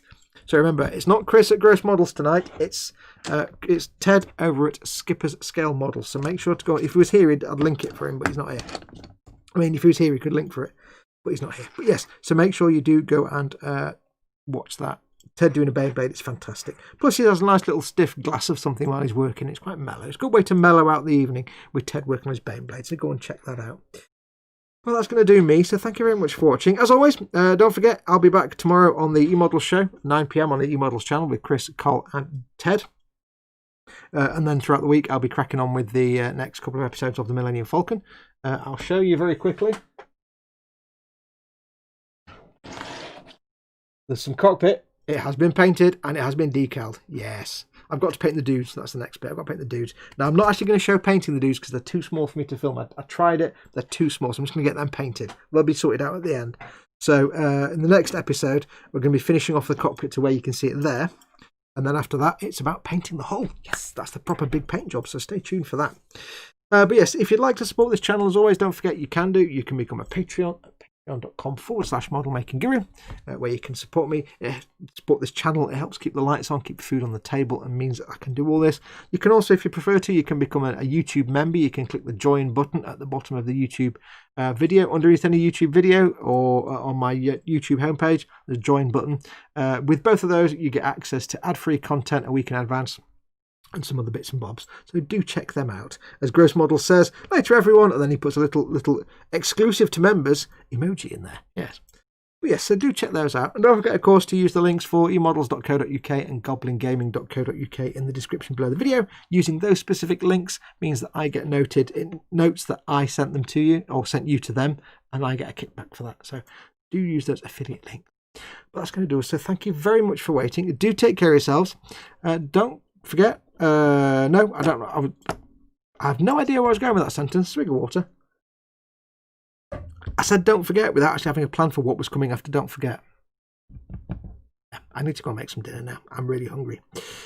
Take care of yourselves. I'm going to make sure my buttons still work. Do they still work? No. Hang on. Do they? Hang on. I don't know. Let me check. And a bit of that. And we'll press a button. My God, my buttons still work. Take care of yourselves. Go make something awesome.